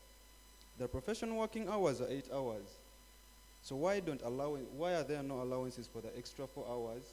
And I think this applies to other companies too in the oil industry. And then the other, this is for the ministry. You talked about a limit of number of jobs being 160,000 jobs. But this comes when more universities are opening up to teach petroleum students. Already many are out there that are not employed, and you're putting out a lot more.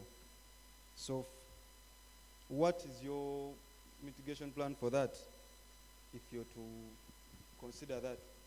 I think those are our last questions for today. Let's have There them is a answer. lady whose question wasn't answered.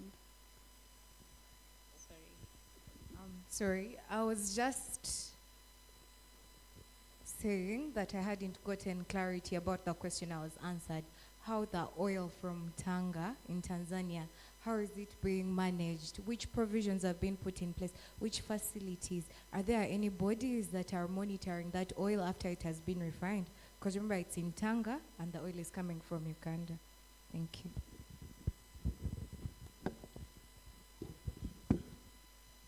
Thank you very much for those very good questions. My colleague will handle the land acquisition aspect, but let me go to the next one. The Chakaboga issue. Of course, there are issues that have been raised over the resettlement of the refinery land residents, the 29 square kilometers that we acquired. Actually, I think we should be like closing into 100% compensation. There should be, I think, there should have been just one case which should be resolved soon. Now, these people we constructed about 46 houses in this place called Chakaboga. And the main issue that I would see as an issue would be grouping them in one place. And of course, government has learned from it, and now they are not doing it. But of course, people claim that different cultures, people bring to staying together. Some people don't want to stay with other people, close to other people. So that was an issue too. And of course, hygiene issues, but those ones can be managed through sensitization by the different communities. Most of these issues can actually be managed. Now, land for grazing. These people were compensated. There's land for farming and grazing. The government went ahead to do what they call the livelihood restoration, like even gave more. I don't know the numbers, maybe Gloria knows what was given to these people, but of course some of them just sold these animals and then they continued complaining. But of course the monitoring period is continuing. I think since we've just finished the restoration aspects, they've constructed the schools, they've constructed the hospitals, there's a market now, the roads are good. So electricity, what else do you need? Anyway, of course the issues will always keep coming, given that the expectations are too much. Then the Vulisa part, that one I didn't get it clearly, maybe Gloria will talk about it. The issue of minerals, the mineral sector, why are we focusing a lot on oil and gas? I don't want to think that is very true, because just yesterday an act was passed to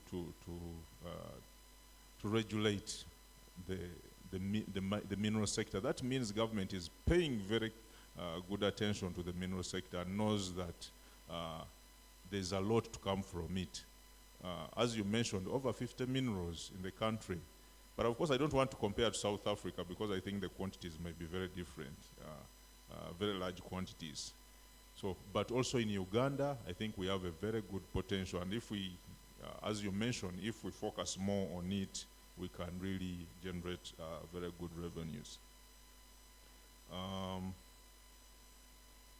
The other one, Shen, was it Shen? What companies? I think that one, Gloria will handle the bridging, the information gap. Then the data science man, Nicholas. I don't know why you are confusing us, but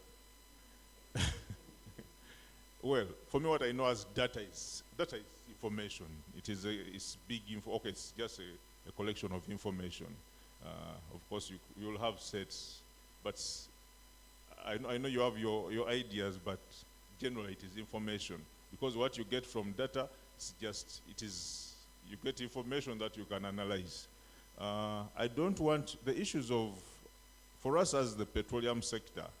I think we want to concentrate more on the petroleum data. Now, we work with so many institutions, and I think Gloria will shed more light. Like agriculture, I would expect, of course, you boss, of course, together with agriculture, the statistics now, to get that information, and then they can feed it to the different institutions that need it. Maybe I didn't understand you well, but for me that's what I understand as data science. I don't know if it is more than just getting information. Total Energies, you said, what they are doing, is it new? It's not new. They have been doing this for years. I think it is not their issue about the environment. Isaac will shed more light on that. What I think is that it is the global perspective that is bringing these issues. But it's not that they don't know what they're doing. If I got your question well, then the eco opportunities, please. It was ecosystems. And sorry? It was ecosystems. Yeah, ecology. I think that one my friend from NEMA will handle. Protecting employers. You asked me the question about the 160 jobs. Still, I'll ask the regulator to shed more light on that, because for us, mostly we are into the policies and promotion of the oil and gas sector. But I think she has more information. I'll just give something on the Tanga issue, the pipeline, ECOP, where it ends. We have the Uganda National Oil Company. It is unfortunate, I think. There's of course a representative here, but I think the one who was supposed to be here didn't come. The Uganda National Company is our commercial partner. It's the one which represents government in all commercial aspects of the oil and gas sector. So they are very much involved. We've already acquired the land that will help us set up offices in Tanga. That means we are there physically. We shall be there physically, and of course the rest. I think the pipeline company can give more information on that. Thank you very much.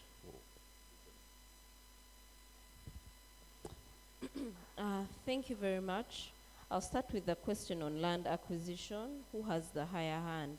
I think ultimately the aim of land acquisition is to acquire land for the project, but also ensure the rights of the affected persons and communities, and they are not disadvantaged or their livelihoods are not disrupted.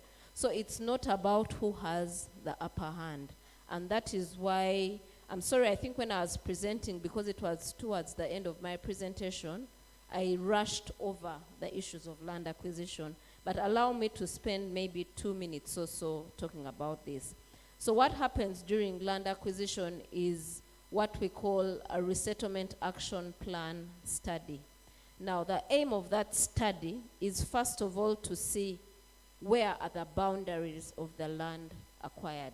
So you have surveyors. Okay, even before you get to know the boundaries, we do what we call a disclosure, a community disclosure. We go and have an engagement, an open engagement with the community, saying this is the project, we require land in these villages, and we are going to come in with experts to determine the exact land required. So after that disclosure and engagement, then the surveyors go in. So the surveyors go in and mark the boundaries and say, okay, if this is a village on this stage, we require from that line up to the podium.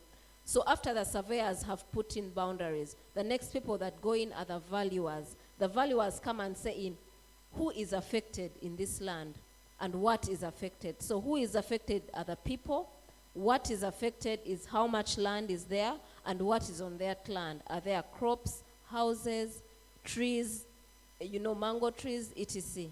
So once the assessors have documented what and who is affected, and in the presence of the owners and the land users and landowners and the local leaders, then they attach values. Now the values attached to this land is where there's a lot of confusion.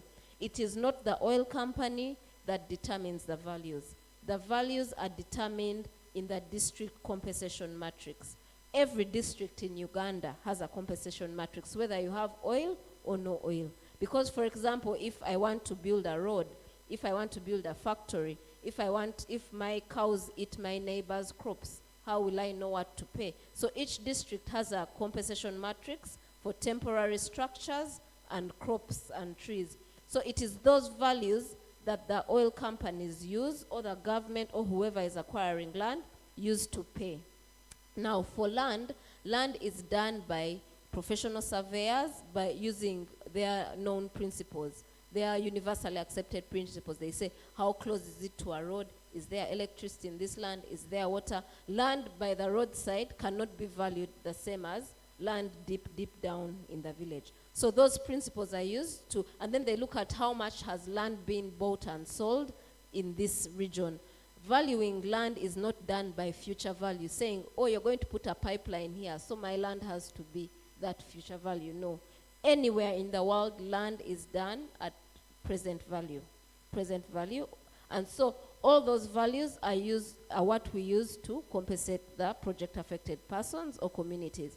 What happens is, if there are grievances, there is a grievance management procedure. Some people may say, you miscounted my crops, or the boundary of my land was marked wrongly, and those grievances are there. We get them in thousands. But the key issue is, do you address their grievances? Are they closed out? And are the communities satisfied? Of course, for each of the projects, for example, in Tilenga, we have, I think, 7 holdouts who have refused all processes and taken the cases to court. And initially, court determined in the favor of the project because all the steps have been followed. This land acquisition process has taken close to 3-4 years to complete. And that is why people come in and say, oh, you've delayed.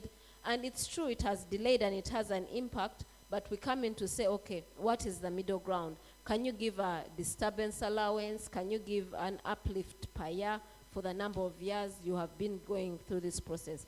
The other thing is that there are livelihood improvement and restoration activities. The reason why we call them, and that is in line with the second issue you raised, are people running away from agriculture to do these jobs. Not everyone is going there to do those jobs. There has to be a balance. Of course, you cannot bring a project in a community that's employing thousands and you're bringing in people from other communities to work. What we do is we achieve a balance. Even if someone has a job in the camp, that doesn't mean they've abandoned their livelihood. There are different projects in beekeeping, poultry, fish farming, cassava improvement, and the like, that chick rearing, piggery, that are going on in these communities. And this is because traditionally in Bulisa, and you mentioned Bulisa, in the area where that was acquired, Kasenyi, yes, it's in the upper part of Bulisa, but it's in the drier side. You would find crops like aloe vera, a bit of cassava, and some grazing land and shrubs. So yes, there was an impact. It's hard to get 700 acres of land when there is no impact on people's agriculture or livelihoods. What we do and ensure is that there is an alternative livelihood for them and livelihood improvement activities, and also transitional food for them for 6 months as they move away. Then I'll comment briefly on Chakaboga. Yes, as Tony said, there was a lot of learning from Chakaboga, but you also have to realize you're trying to uplift communities. And if you want to give them access to better schools, better health services, water, you talked of a football pitch, build for them churches, you cannot resettle people in different distances. As Isaac said, even where we are today, we live in community living. The challenge there is that this was the first project of its kind, so it took a while for people to get used to the new way of life. But as development comes to the area, believe you and me, where you stay now, you do not stay there alone. Most people stay in communal houses. That is the cost-benefit analysis of development. You say, is it worth us having this project and putting people together or not? What are the benefits? The challenges are you're bringing people of diverse cultures, but even where you stay at home or in your halls, you're from different places, you're from different homes, but you learn to live together. So the challenge is helping people to transition to the development. It's like when a road comes, the road has so many benefits, but it's also going to come with accidents. People don't know how to cross the road. So there's a lot of road safety work going on in the communities, because you can't say, let's not build roads because accidents will come. No, you build the road, put in place special crossing, teach people about road safety and the like. So we have to balance the needs of development with the challenges by working together. The issue of South Africa was addressed. Information gap. I took time to speak about information gap, my brother. Alex asked the question. So I'll just summarize and say it's a joint effort. We can't do it alone. We need you, and there's a lot we are doing on radio, on TV, on communities, on our websites. It's diverse, but we need to continue and continue doing more. Data science. I understood data science in two ways. There's a technical, initially when Nicholas started, when he was speaking about data science, I had my answer. I was going to tell you that we have a state-of-the-art data center in Entebbe. We are developing a real-time monitoring center. Mr. Tiffen from ECOP spoke about the fiber optic that's going along the pipeline route. When we have this real-time monitoring center, we'll be able to monitor all these facilities from the comfort of our offices in Entebbe, using technology. So that was my first response on data science. So we have, because as they drill these 400 wells, all that is data. So part of our work as the Petroleum Authority is a repository for all petroleum and related data. So we have that for the technical data. But then you went into the softer side of data science. And I opened, I hope it's still there, something on my phone. We've done a lot of studies. Many people accuse government for doing a lot of studies, but these studies are helping us and helping the private sector prepare for the opportunities. Since you talked about agriculture, I'll give you a few statistics just for the purpose of showing that we are not going in blind. These are monthly estimates for a 5,000 person camp. Remember, there are going to be 4 camps along the ECOP route. There are going to be around 3 in Bulisa. There are going to be 2 permanent, a few temporary camps. So the estimates are 23,000 trays of eggs per month, 320 sacks of potatoes, 3,800 sacks of pineapple, 1,000 bunches of matoke, 3,800 watermelons, 2,500 kilograms of mango. So we've invested a lot in getting data. And so there are companies like Stanbic Business Incubator that has set up in Hoima. I think they've set up also in Ngulu and Bale. And their work is to train SMEs and farmers. Because taking food to the camp, you're not going to take your tomatoes when they have soil. You're not going to take your Irish potatoes and sweet potatoes straight from the garden. You have to clean them, you have to weigh them, you have to package them. So those are the standards. And farmers are right now supplying the companies. Of course, there are challenges, but we have to learn, and we cannot let the challenges deter us. So we've done different studies for logistics. We know that over 8 million tons of cargo is going to come in through the road. Already the Kingfisher rig has been coming in for the past 2 or 3 weeks, close to 18 trucks per day. We know that at peak there will be 200 trucks coming in. So the routes have been mapped out to say if the trucks are coming in via Masindi, they will exit via Hoima so that they are not using the same route. So there's been a lot of studies and investment over the years. And I hope, Nicholas, that gives you comfort that we are not going in blind. Lastly, on the interest of workers and the minimum wage, it's a challenge in the country. Uganda, we do not have a minimum wage. So oil and gas is not going to come in to set a minimum wage. That will be because the oil and gas sector does not operate outside the laws of the country. If there are labor laws we have to follow, we go to Ministry of Gender and Labor and say, what is the minimum wage? We do not have a minimum wage in the country. And that is a challenge because we have so many people unemployed, and so they are willing to work even for the lowest amount.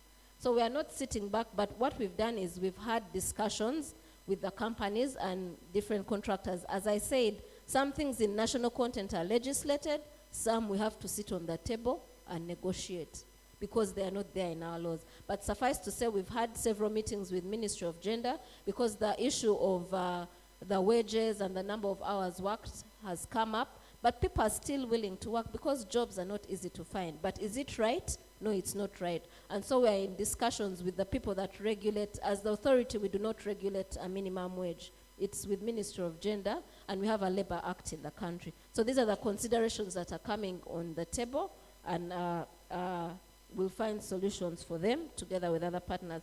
Lastly, in Tanga, there's Mr. Tiffen mentioned something in his presentation. The pipeline is going to have a fiber optic, and we'll be able to monitor. Also, before oil is put into the pipeline, there's what we call metering. So in Hoima, before, there's what they call the crude export hub in Hoima. The oil will be measured before it's going into the pipeline, and when it's in Tanga, it will also be measured. We are also working with EWURA, the Energy, Water, Utilities Regulatory Authority of Tanga. It's the PAU for oil and gas on that side. And then lastly, at Tanga, there's a storage terminal that's going to be developed, and that is where the measurement and the like will be done. So I hope that also gives you some level of comfort. Since I won't hold the mic again, thank you all for the opportunity to engage. If we've been fast or not clear in any way, please feel free to get in touch with us. Our website, our social media handles are open. We have YouTube channels with a lot of videos. You know, we have a lot of information out there. So help us to share this information. We cannot do it on our own. And once again, thank you, Makerere Petroleum and Geological Society, for having us. Thank you. I presume almost everything has been answered. It may be just to add a little bit of my voice on some things. Minerals are a priority to this government. If you'll know the National Development Plan 3, there are exclusive clauses targeting the mineral sector, mineral value addition. And the president has come out clear if you listen to his speeches. So colleagues, let's not be misled. Minerals are important, and the government is really looking at them. And so you people, you have jobs in that line. Minerals, Uganda is really gifted. And so we just need to find ways of getting in there. I think just barely 1 month ago, something has been happening in Busoga. If you watch the news or if you follow what is on social media, minerals are really the next big thing. And they will still, in addition to petroleum, get us to the next phase of our development profile as a country. Strategies to bridge information gap, I think Gloria has addressed that. All government agencies are working. One of the things we stated that the EU resolution, maybe to walk us up. We need to be innovative and we need to work with the young people. I told you the institutions where we work, in NEMA, we have an ED who is fairly younger than most of his employees, okay? And that shows you young people that you can actually make it. Yeah, the executive director is fairly older than almost all his employees. And he pleads with us to join Twitter. Says, guys, I don't see you on Twitter. And you know, the old people, some of us feel disturbed. You're like, now Twitter. You know, you're for tweet. You're like, you know, you get me? But we've woken up. Government is waking up, and all these avenues. So sometimes when I mentioned something at the beginning. I said, when you move in as a young employee, add value. I'm telling you, add value. Personally, with the department I work with, I have some young people who have even been here. These guys are really on the dot. Yeah? There are things which I can't imagine get done so fast. And you know, so when you get out there and you're employed or you're a trainee, make sure they fight to even retain you. You see it?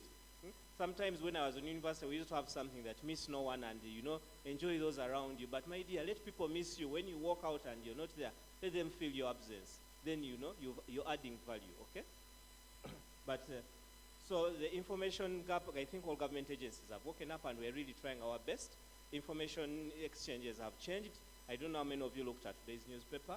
Long ago, the newspaper used to be the in thing. Now everybody has a phone and you know. So we are really trying to put this information out on websites, you know, resource centers and share it. Trees that are eco-friendly, you know, there is an entire, you know, department. I know that now it's a college of forestry and botany and zoology. You know, these things, even when we work on environmental restoration and impact assessments, there is science into these things. Sometimes you plant invasives. I don't know how many of you have been to Kasese. There is a tree. You call it Garcia?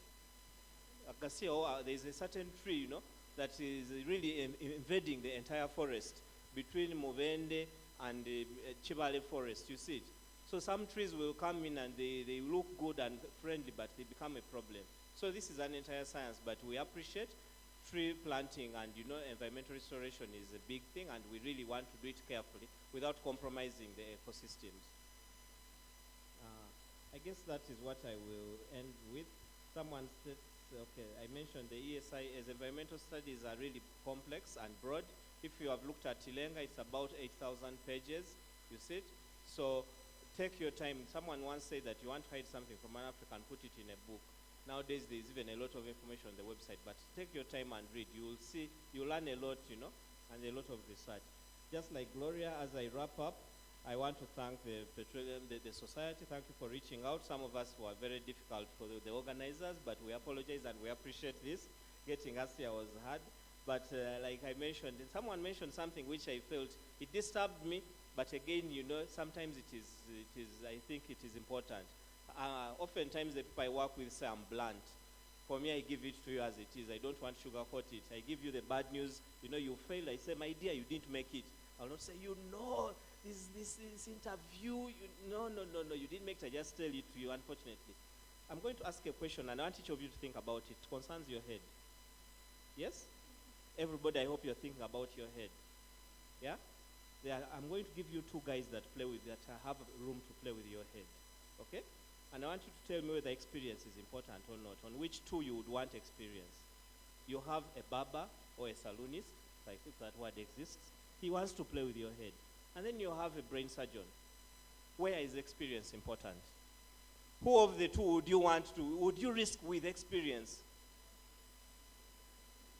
Guys, are we together? You would rather the barber can come and he can make a few mistakes. I have seen my wife at times, she comes home and says, and now I don't like this. Children come and remove this hair. You know, she has just paid a lot of money to do it. She's removing it. The guy's made a mistake and she's not happy. Let not a brain surgeon make a similar mistake. You get me? The issue here is sometimes experience is really, really important. Yeah? What I'm saying is, I do not want employers to rule you out, but ask yourselves, what do employers want? Is really what is in experience. Would you want someone who has left medical school today to operate you as a brain surgeon, or you would want Dr. Chiliavui who has been operating on brains for the last 20 years? Come again? Come again? The oil and gas sector, if they make a mistake, if a driller makes a mistake, you've all heard about the Macondo disaster. These mistakes are very catastrophic. So sometimes let's not underrate experience, but we need to look for it again. Okay? I want young people, sometimes I encourage you to be humble. I have some people who come and they've walked in and say, excuse me, you know, wait a minute, I have my degree. Guys, if it needs you to be an apprentice, an intern, be humble. Learn from these guys. And you can easily, you know, it is not so difficult. I have told you our executive director is younger than most of us whom he employs. He's smart, but you know, he has really picked it very fast. So sometimes it is important you build your experience, build your brand, okay? And do not fear to open the horizon. Someone said, well, Uganda, 27 years, my dear, the world is now open. Recently, I learned something called Born Globals. There are people who, you know, they no longer, I met someone, I didn't know someone, I met a young person recently, said, me, I'm employed with Google, and actually it's Google employing them. The salary comes from there, and they create things and send over, and I'm like, okay, now this is interesting. A Ugandan employee working for Google, you get it? So whatever degree, petroleum is part of the global energy mix for the next so many years, okay? So Do not limit yourself to Uganda. Do not close yourself down. Open yourself up and do the jobs. But be humble. Start small. If you need to be an apprentice, it's okay. You know, pick it up, build it up, as long as you know they are not chasing you around. Of course, I know you have to make ends meet, but that is just my view. Is like, yes, experience. Do not look at experience in the wrong way. Sometimes I feel, okay, it can be throwing you out. Maybe it's a technicality they put in there, but it is, you don't want a petroleum engineer, a driller, to make a mistake with Lake Albert.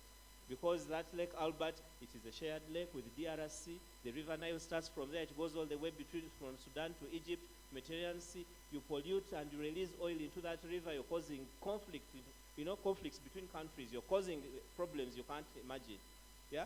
So that experience is not something minor. Okay? So I want you just to be balanced and think through it. I thank you.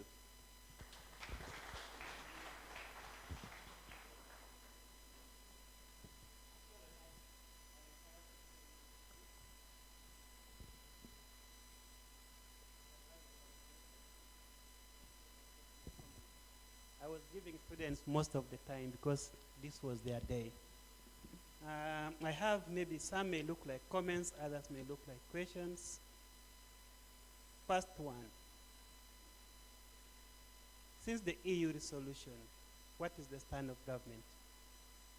What's the answer that government has given as far as the EU resolution is concerned? Then number two, this is just for information. I know when people were reacting to EU resolution, most of them were saying that how can EU make a resolution for another independent country? I think, Isaac, you know this well. As far as global energy governance is concerned,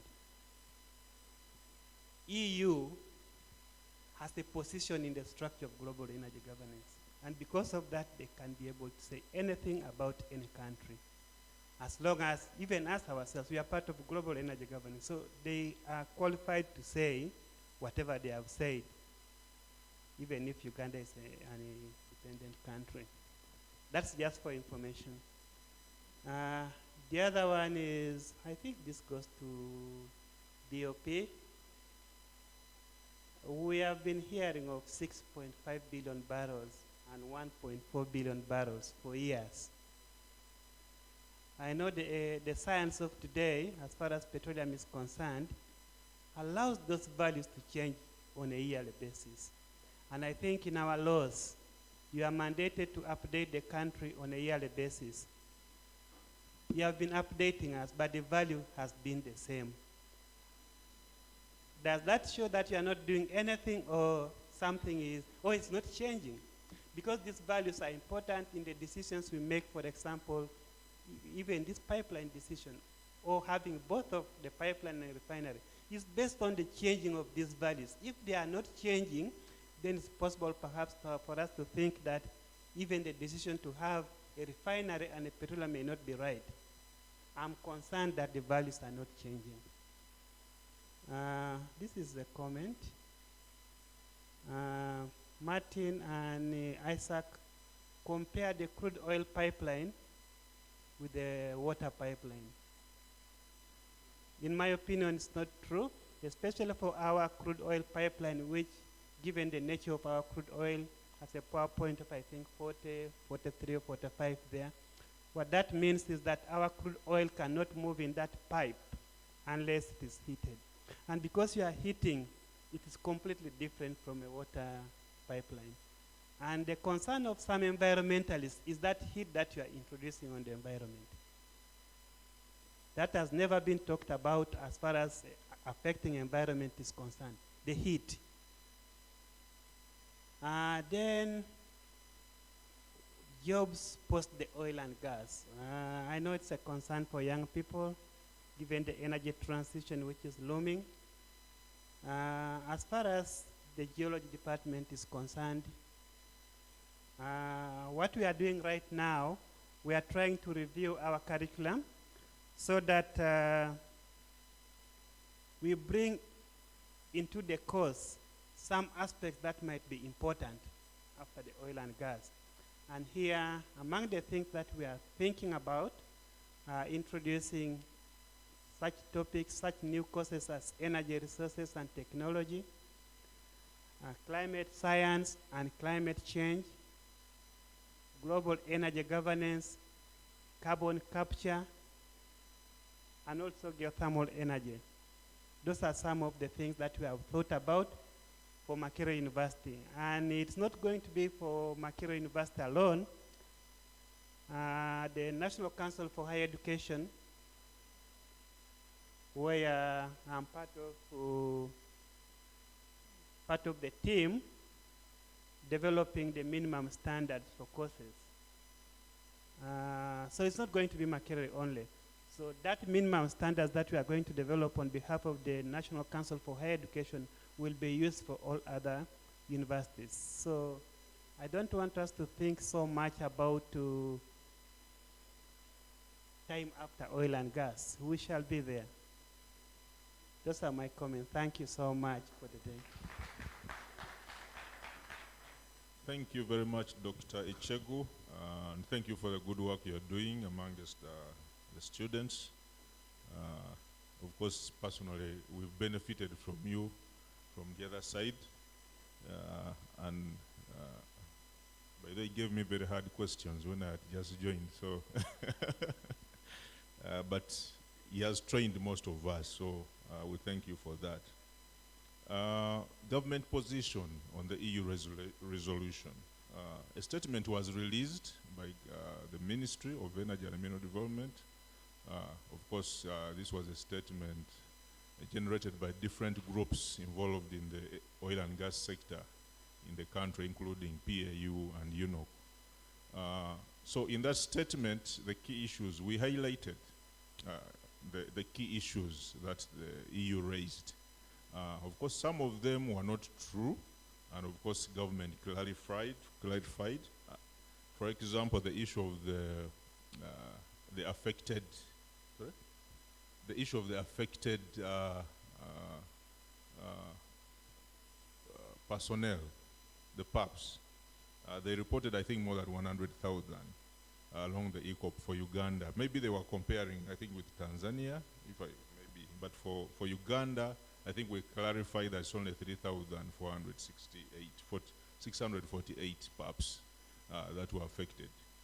We also clarified on the issue of emissions.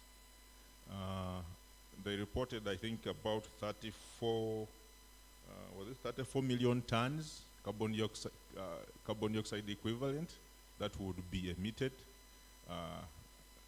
That was a year, I think, per year. So I think those calculations were wrong, and we clarified that I think the maximum would be about 1.6 million tons carbon dioxide equivalent, which is very, very low compared to global averages.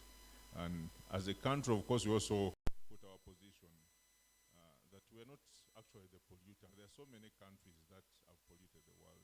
For us, ours are low carbon emissions, as Gloria hinted earlier on, which does not really in any way, of course it will contribute something, but does not really affect so much the global look.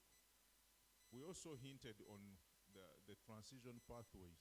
What measures are we putting forward in our transition to new renewable energies or cleaner energies?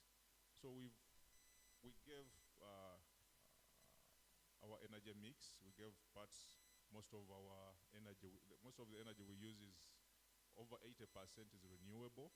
So oil and gas will be a very small component of our energy mix. So as of now, our stand is that we shall continue with development of the ECOP, the oil and gas projects in the country, but of course we shall continue engaging the different stakeholders, even the EU and other global actors. Then the issue on the change, the resources, 6.5 for years. It actually changed a bit recently. not so much, because the reason being that we haven't really done much work for a long, so many years. I think it's coming to over 10 years, 8 years, we've not really done much. So that means we can't really add, of course, the Petroleum Authority is doing a lot of work in evaluating the reserves. And they've come up, actually this year I've seen the report, there's some small difference. I think the recoverable may increase to about 1.6 billion barrels, so which is also some change. But I think the changes will come up once production starts. I think we expect more changes once production starts, and then these other companies also drill the wells, Oranto Petroleum and Kanyataba. We expect those figures to go up. Thank you very much. Thank you. You'll allow me to give my colleague Kato Badaya a chance to say something, because he works with the team that compiles the annual resource report. And as he comes, I'll just comment briefly on the EU statement. The problem was not that they made a statement. The problem was that they made a statement with so many falsehoods, given that those very same MPs that moved the motion were here, and we engaged with them and gave them the information based on evidence, data, and they still went ahead with the falsehoods. So that is where government had the bigger problem. So over to you, Kato. Thank you, Gloria. Once again, my name is Kato Badia Anthony, Senior Geologist at Petroleum Authority. Thank you, Dr. Chebu, for that question. So regarding the resources, this is something that the authority has been doing over time. And if you look way back before the 15-year period that we've been through, these resources kept changing because there was activity then. So you know, in the upstream, you start with exploration, and then you advance to development and production. So that time we had Total in the picture, we had Talo, we had Sino, and that's what, and whenever they were drilling and making discoveries, that informed the resource volume that were reported at the time. Now you'll notice that when the licensees decided to advance to the development phase, we went a bit static. And with everything that happened in the industry, the COVID and the downturn, we didn't have a lot of activity going on. So this resource base actually builds up as we do more exploration. As you heard from my colleague, Mr. Tony here, we have prospects that need to be explored. When we drill those prospects and we identify the resources, that helps to inform us on increasing that figure that you're hearing, the 6.5. Currently, we are at 6.5 because that's what we were able to determine at the time when exploration by Talo and Sinok advanced to the DMP phase. So if we can have the likes of Oranto, just as my colleague has said, come on board and drill a well and establish these numbers, then that will also influence the numbers that we keep reporting. We do this on an annual basis, and it's driven by the studies that the companies do for their different blocks to de-risk any uncertainties. And we have back-to-back with these companies to establish these resource volumes, and then we generate an annual petroleum resources report that contributes to the volumes that you hear at the end of the day. So this is still gradual, and definitely with data coming in from the production phase, and hopefully also from the exploration that will be undertaken, these figures are expected to change. I hope that helps, Dr. Ichegu.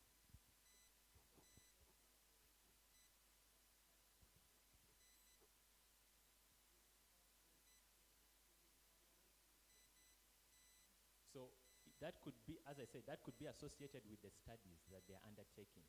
Because as much as there's no production, the companies daily are trying to de-risk their fields. And then they come back and report to government and say, this is our new position. Then we have to ask them and evaluate what they have to see whether we also agree with their position. So at the end of the day, we are sharing a figure that we are also confident on the side of the authority in terms of what these resource volumes are. So most likely in those kind of countries, we find that the companies are still doing field studies, ascertaining their resource base and changing their position. And remember, oil and gas has been changing with technology. If you have looked at Society of Petroleum Engineering resources, the one thing that advances the sector is technology. Whenever there's a new technology, it makes certain projects more profitable than others. You're able to either recover more, or you're able to reach out and produce from certain fields that were complicated at the time. So as those things keep advancing, definitely you find that the company's position changes as well, and that's why those figures tend to change. Thank you, Kato. I'll just add that for the young geologists in this room, please don't let him leave without giving you some tips, because I think he shows part of your aspiration as you study petroleum geology. Thank you. Thank you very much, Dr. Echegu. Just one thing remains that Martin and myself liken the ECOP to the water system. Ladies and gentlemen, I like to call people colleagues. I didn't say they are the same. The principle, however, might be the same. On the environmental dimension, the principle really remains the same. Are you going to clear are you going to clear the vegetation? Are you going to dig up and put your pipelines there? That is the principle we are looking at. We're looking at a minibus, Kamunye versus link bus. Yes? The engine is not the same. Yeah? The throughput is not the same, but the principle is the same. They're all ferrying passengers. So the issue is a water pipeline. I brought it simply because none of us has seen a petroleum pipeline. But if you can appreciate and say, okay, Gava, there is a very huge pipeline from there up all the way to Muyenga. Very few people actually know where it is. It was put in the 70s. Many people are not born in this world. Okay? And if they tell you go and trace it, so many people will not trace it. Okay? But this moves water from Gava to Muyenga at the hill. Then from the hill, there are still water systems distributing all over Kampala. Okay? And so that is the principle that if you do a good job, this pipeline will, after some time become part of the background. The issue about heating, there's a reason why this pipeline is heated, and good enough Dr. Chegu mentioned it. If the heat begins going out to the environment, then we have a problem.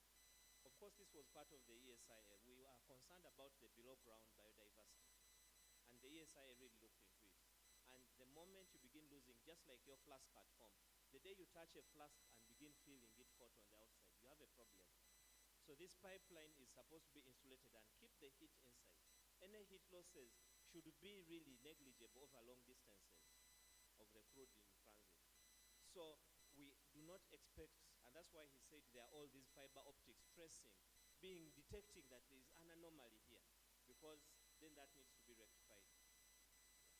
Any anomalies, but the issue is it is insulated for a purpose, and the heat touching it on the outside you should not be able to detect that the heat inside is being lost to the environment, because that becomes a problem, not only to the environment, but even to the product, because things in there are going to solidify, and you will have a long, you have a long candle of those dimensions, because once the crude inside solidifies, then you have a challenge even melting it to move afresh. But we take note, however, Dr. Chegu, about some of these, and I will try never to use that analogy again. Yes, because I give the context, and we always say when people are in school, it's a different thing in the work environment. Your knowledge, you will find you do not use all the knowledge you have. I have a lot of chemistry in my small head, but I think I do not use a lot of that chemistry. Yeah. So sometimes it is simply, you simulate something and take it out and use it. Thank you, Dr. Chegu, for that, and we take note. There was a last question. Sorry, the moderators, but you allowed people to ask this question. So we have to respond. There was a last question on jobs post-oil. I think it's very important because the curve for oil activity, we are going on the upward trend. We'll peak like for 3 years and then go down. And that is why I'll go back to what I mentioned, the National Oil and Gas Talent Register. one of the purposes of this register is that it gives visibility to people with skills, but it also helps with transition from sector to sector. We have some of the companies doing the dams that have approached us. Can we access your registers for jobs and companies? Because we are looking for Ugandan companies to do certain work. So they are saying, where is the closest database for the closest example I have was for the dams. They asked, can we access your database to see whether we can pick one or two companies from here? And this is important because we have to ensure that there are transitional arrangements. And so even when we are speaking to the technical institutes, especially for the technicians, and even people training, engineers and geologists, they must be versatile. So an engineer that can weld a pipeline, a welder that can weld a pipeline, or an engineer that can work on an oil pipeline should be able to work on a dam, should be able to work on a railway, so that these skills are transferable from sector to sector, so that we don't have to go back and retrain. But also, there's a company called QSOSing, the Skills and Assessment Center. They started the journey of training technicians long ago, and they told us the first batch they trained, the sector wasn't ready for them, and they got companies in the Middle East that wanted them, and the Ugandans went. And when we talk of technicians, in the oil and gas sector, you'll find sometimes a technician earning more than a graduate. Someone with a degree. It happens because they are short in supply and they have a specialized skill. So there are opportunities beyond, and that's why we are emphasizing, my friend of data science, register, know how many geologists you've trained, know how many welders you've trained at 3G, 4G, 5G, so that if they are needed elsewhere or if there's an overflow, we say for now, first stop training or reduce on the numbers. Thank you very much. Thank you so much. I know a number of you still have questions. However, we will not be able to take them because of time, but you can still send them to our social media platforms at MPGS Mark on Twitter, as well as LinkedIn, or to any of the companies. They're very active on social media, so you can forward your questions, and I assure you you'll get the answers to them. Now, there is a statement that goes by, I don't know much, but this much I do. So I would like you guys to join me to thank the panelists for that much they have provided for us.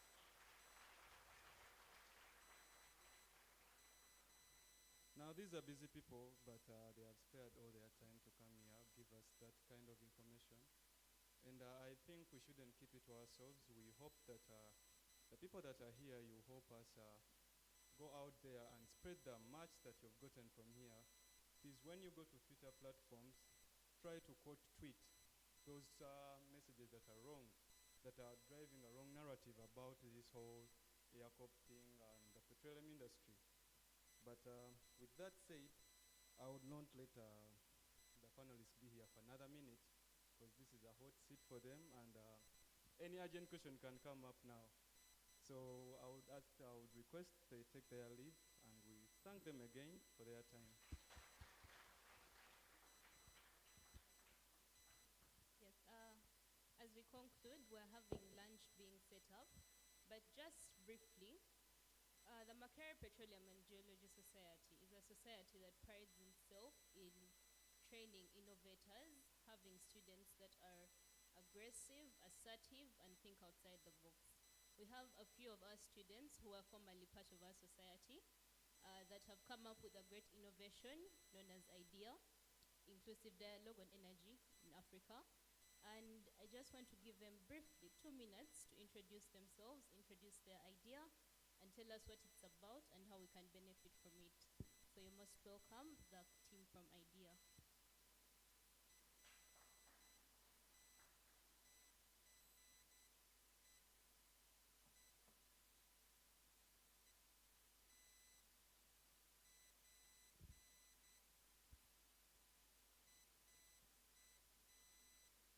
Good afternoon, everyone.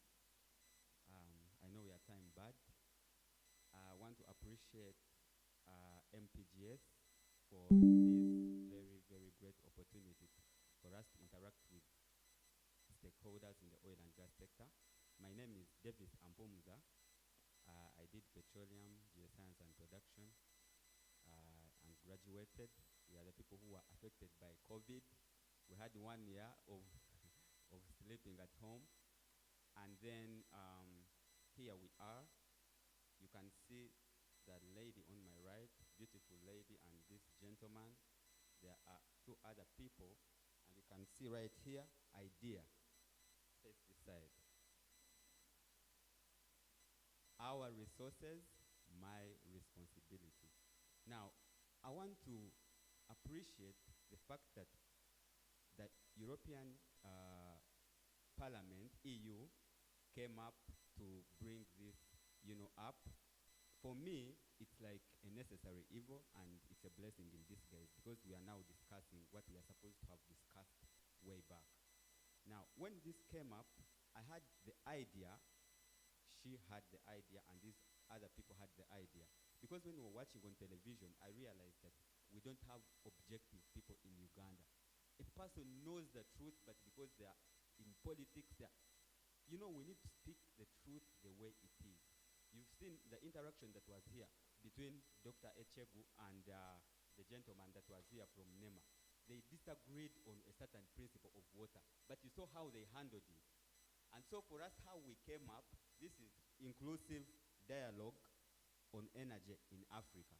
And our mission statement is to be at the steering wheel of objective, inclusive, independent decisions and partnerships regarding the future of the energy sector in Africa. So what we are here to do is to bridge the gap.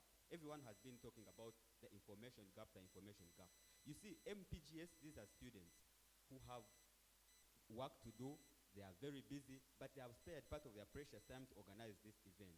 So for us, we have given up ourselves to come. We are doing this for the benefit of our country, really, because we are not paid.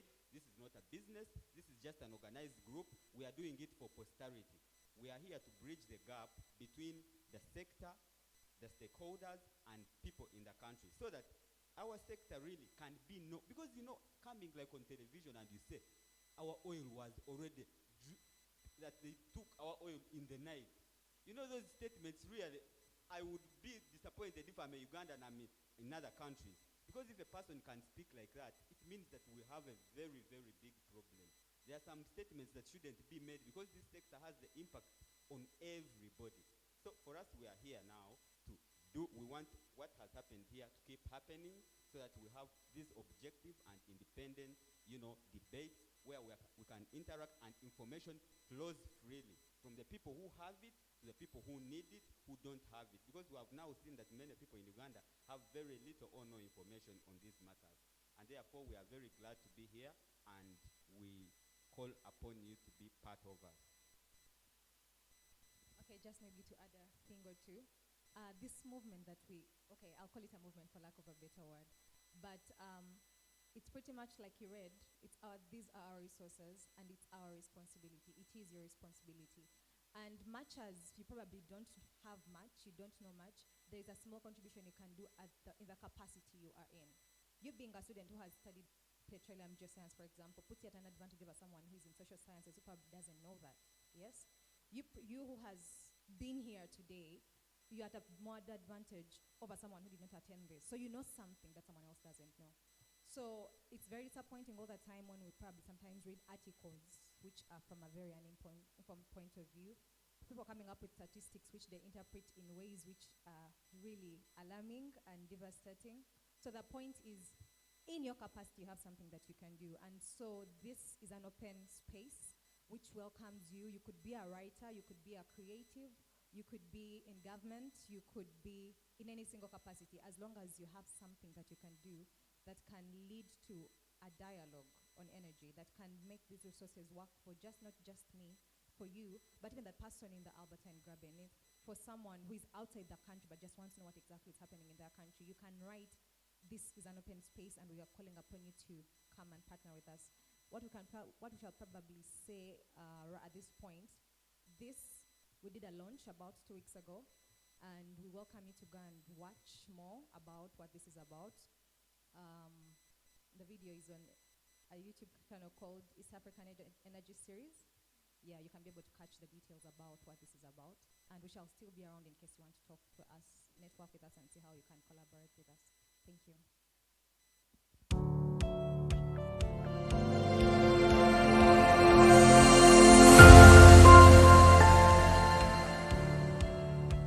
Hello and welcome to Idea. I am Maggie. My name is Michelle. And we are here for Idea. So Michelle, what's Idea? Idea is inclusive dialogue on energy in Africa, where we're looking at having different individuals, all professionals coming together to have inclusive discussions on matters partaking energy. Yes, and it's not just in Uganda. It's not just in East Africa. It is in Africa. And you know, we're quite a little bit more optimistic because we could just take over the whole world. But anyway, so Idea, inclusive dialogue on energy in Africa, and we're calling upon everyone at any stage of the value chain to be part of the gang. The movement. So what is the mission? Is to be at the steering wheel of objective, inclusive and independent discussions and partnerships partaking in the future of Africa's energy sector. That's very important because now more than ever, the discussion about energy, mineral resources and things like this are taking over the global scene. Yeah. And our very own Uganda, I think right now we're having a lot of controversial topics and conversations surrounding ECOB. Good afternoon, everyone. I would like to truly apologize for extending, that we started late. But I would like to thank each and every one of you, the panelists who have been part of this discussion, the students who have forwarded their questions, and I hope and pray that you have truly benefited from the PGS Oil and Gas Symposium. Thank you all for coming.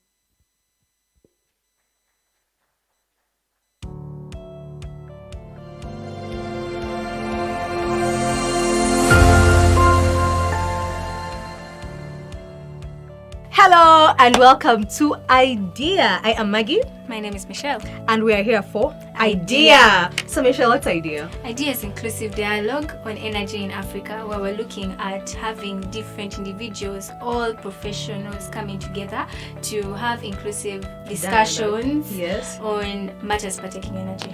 Yes, and it's not just in Uganda. It's not just in East Africa. It is in Africa. And you know, we're quite a little bit more optimistic because we could just take over the whole world. But anyway, so Idea, inclusive dialogue on energy in Africa, and we're calling upon everyone at any stage of the value chain to be part of the gang. The movement. So what is the mission? Is to be at the steering wheel of objective, inclusive and independent discussions and partnerships partaking in the future of Africa's energy sector.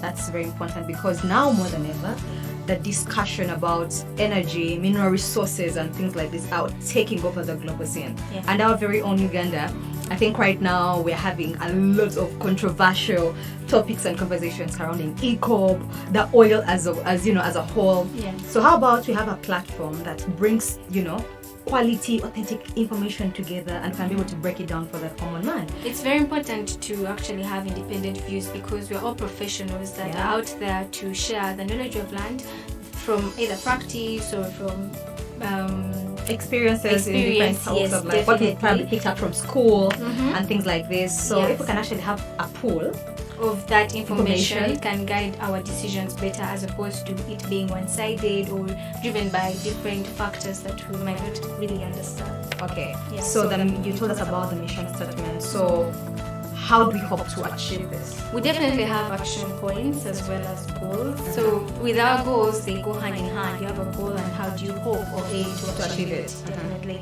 So with our first, would want to ensure that we can create an independent and non-partisan organization that represents the interests of the people, encouraging the discussion of key issues within the energy sector based on right and inclusive data and statistics from varied sources, and also to bridge the information gap in the energy industry. Our major action point on this is to ensure that we have different data that is collected together, shared on different platforms, the Twitter spaces that have been happening. Yes, oh my God. Idea is going to be organizing so many Twitter spaces for you to actually be able to break down this kind of information for you. I know just this morning I was talking to a friend and they were talking about the videos I used to do back in the day about explaining things like IOCs, you know, what are IOCs? International oil companies. And so for me, it may actually seem very basic and straightforward because it's my background, but it's not obvious to each and every single person. And yet, our resources? My responsibility, your responsibility. You know, we probably, you know, you open newspapers all the time and you're reading things like tier 1 contractors, tier 2 contractors, Albertine grabbing, upstream, things like this, which actually relates to, yes, but they relate to a resource that actually directly interfaces with you. So how about we break this down for you so that you can understand what this is all about, so that our resources are also your responsibility. So I really want to invite you very much to come on board and engage with us, partner with us if you might, such that we have people, and most especially young people, because we are at the driving wheel of this generation, Gen Z. The Gen Z. We're pushing for different ideas.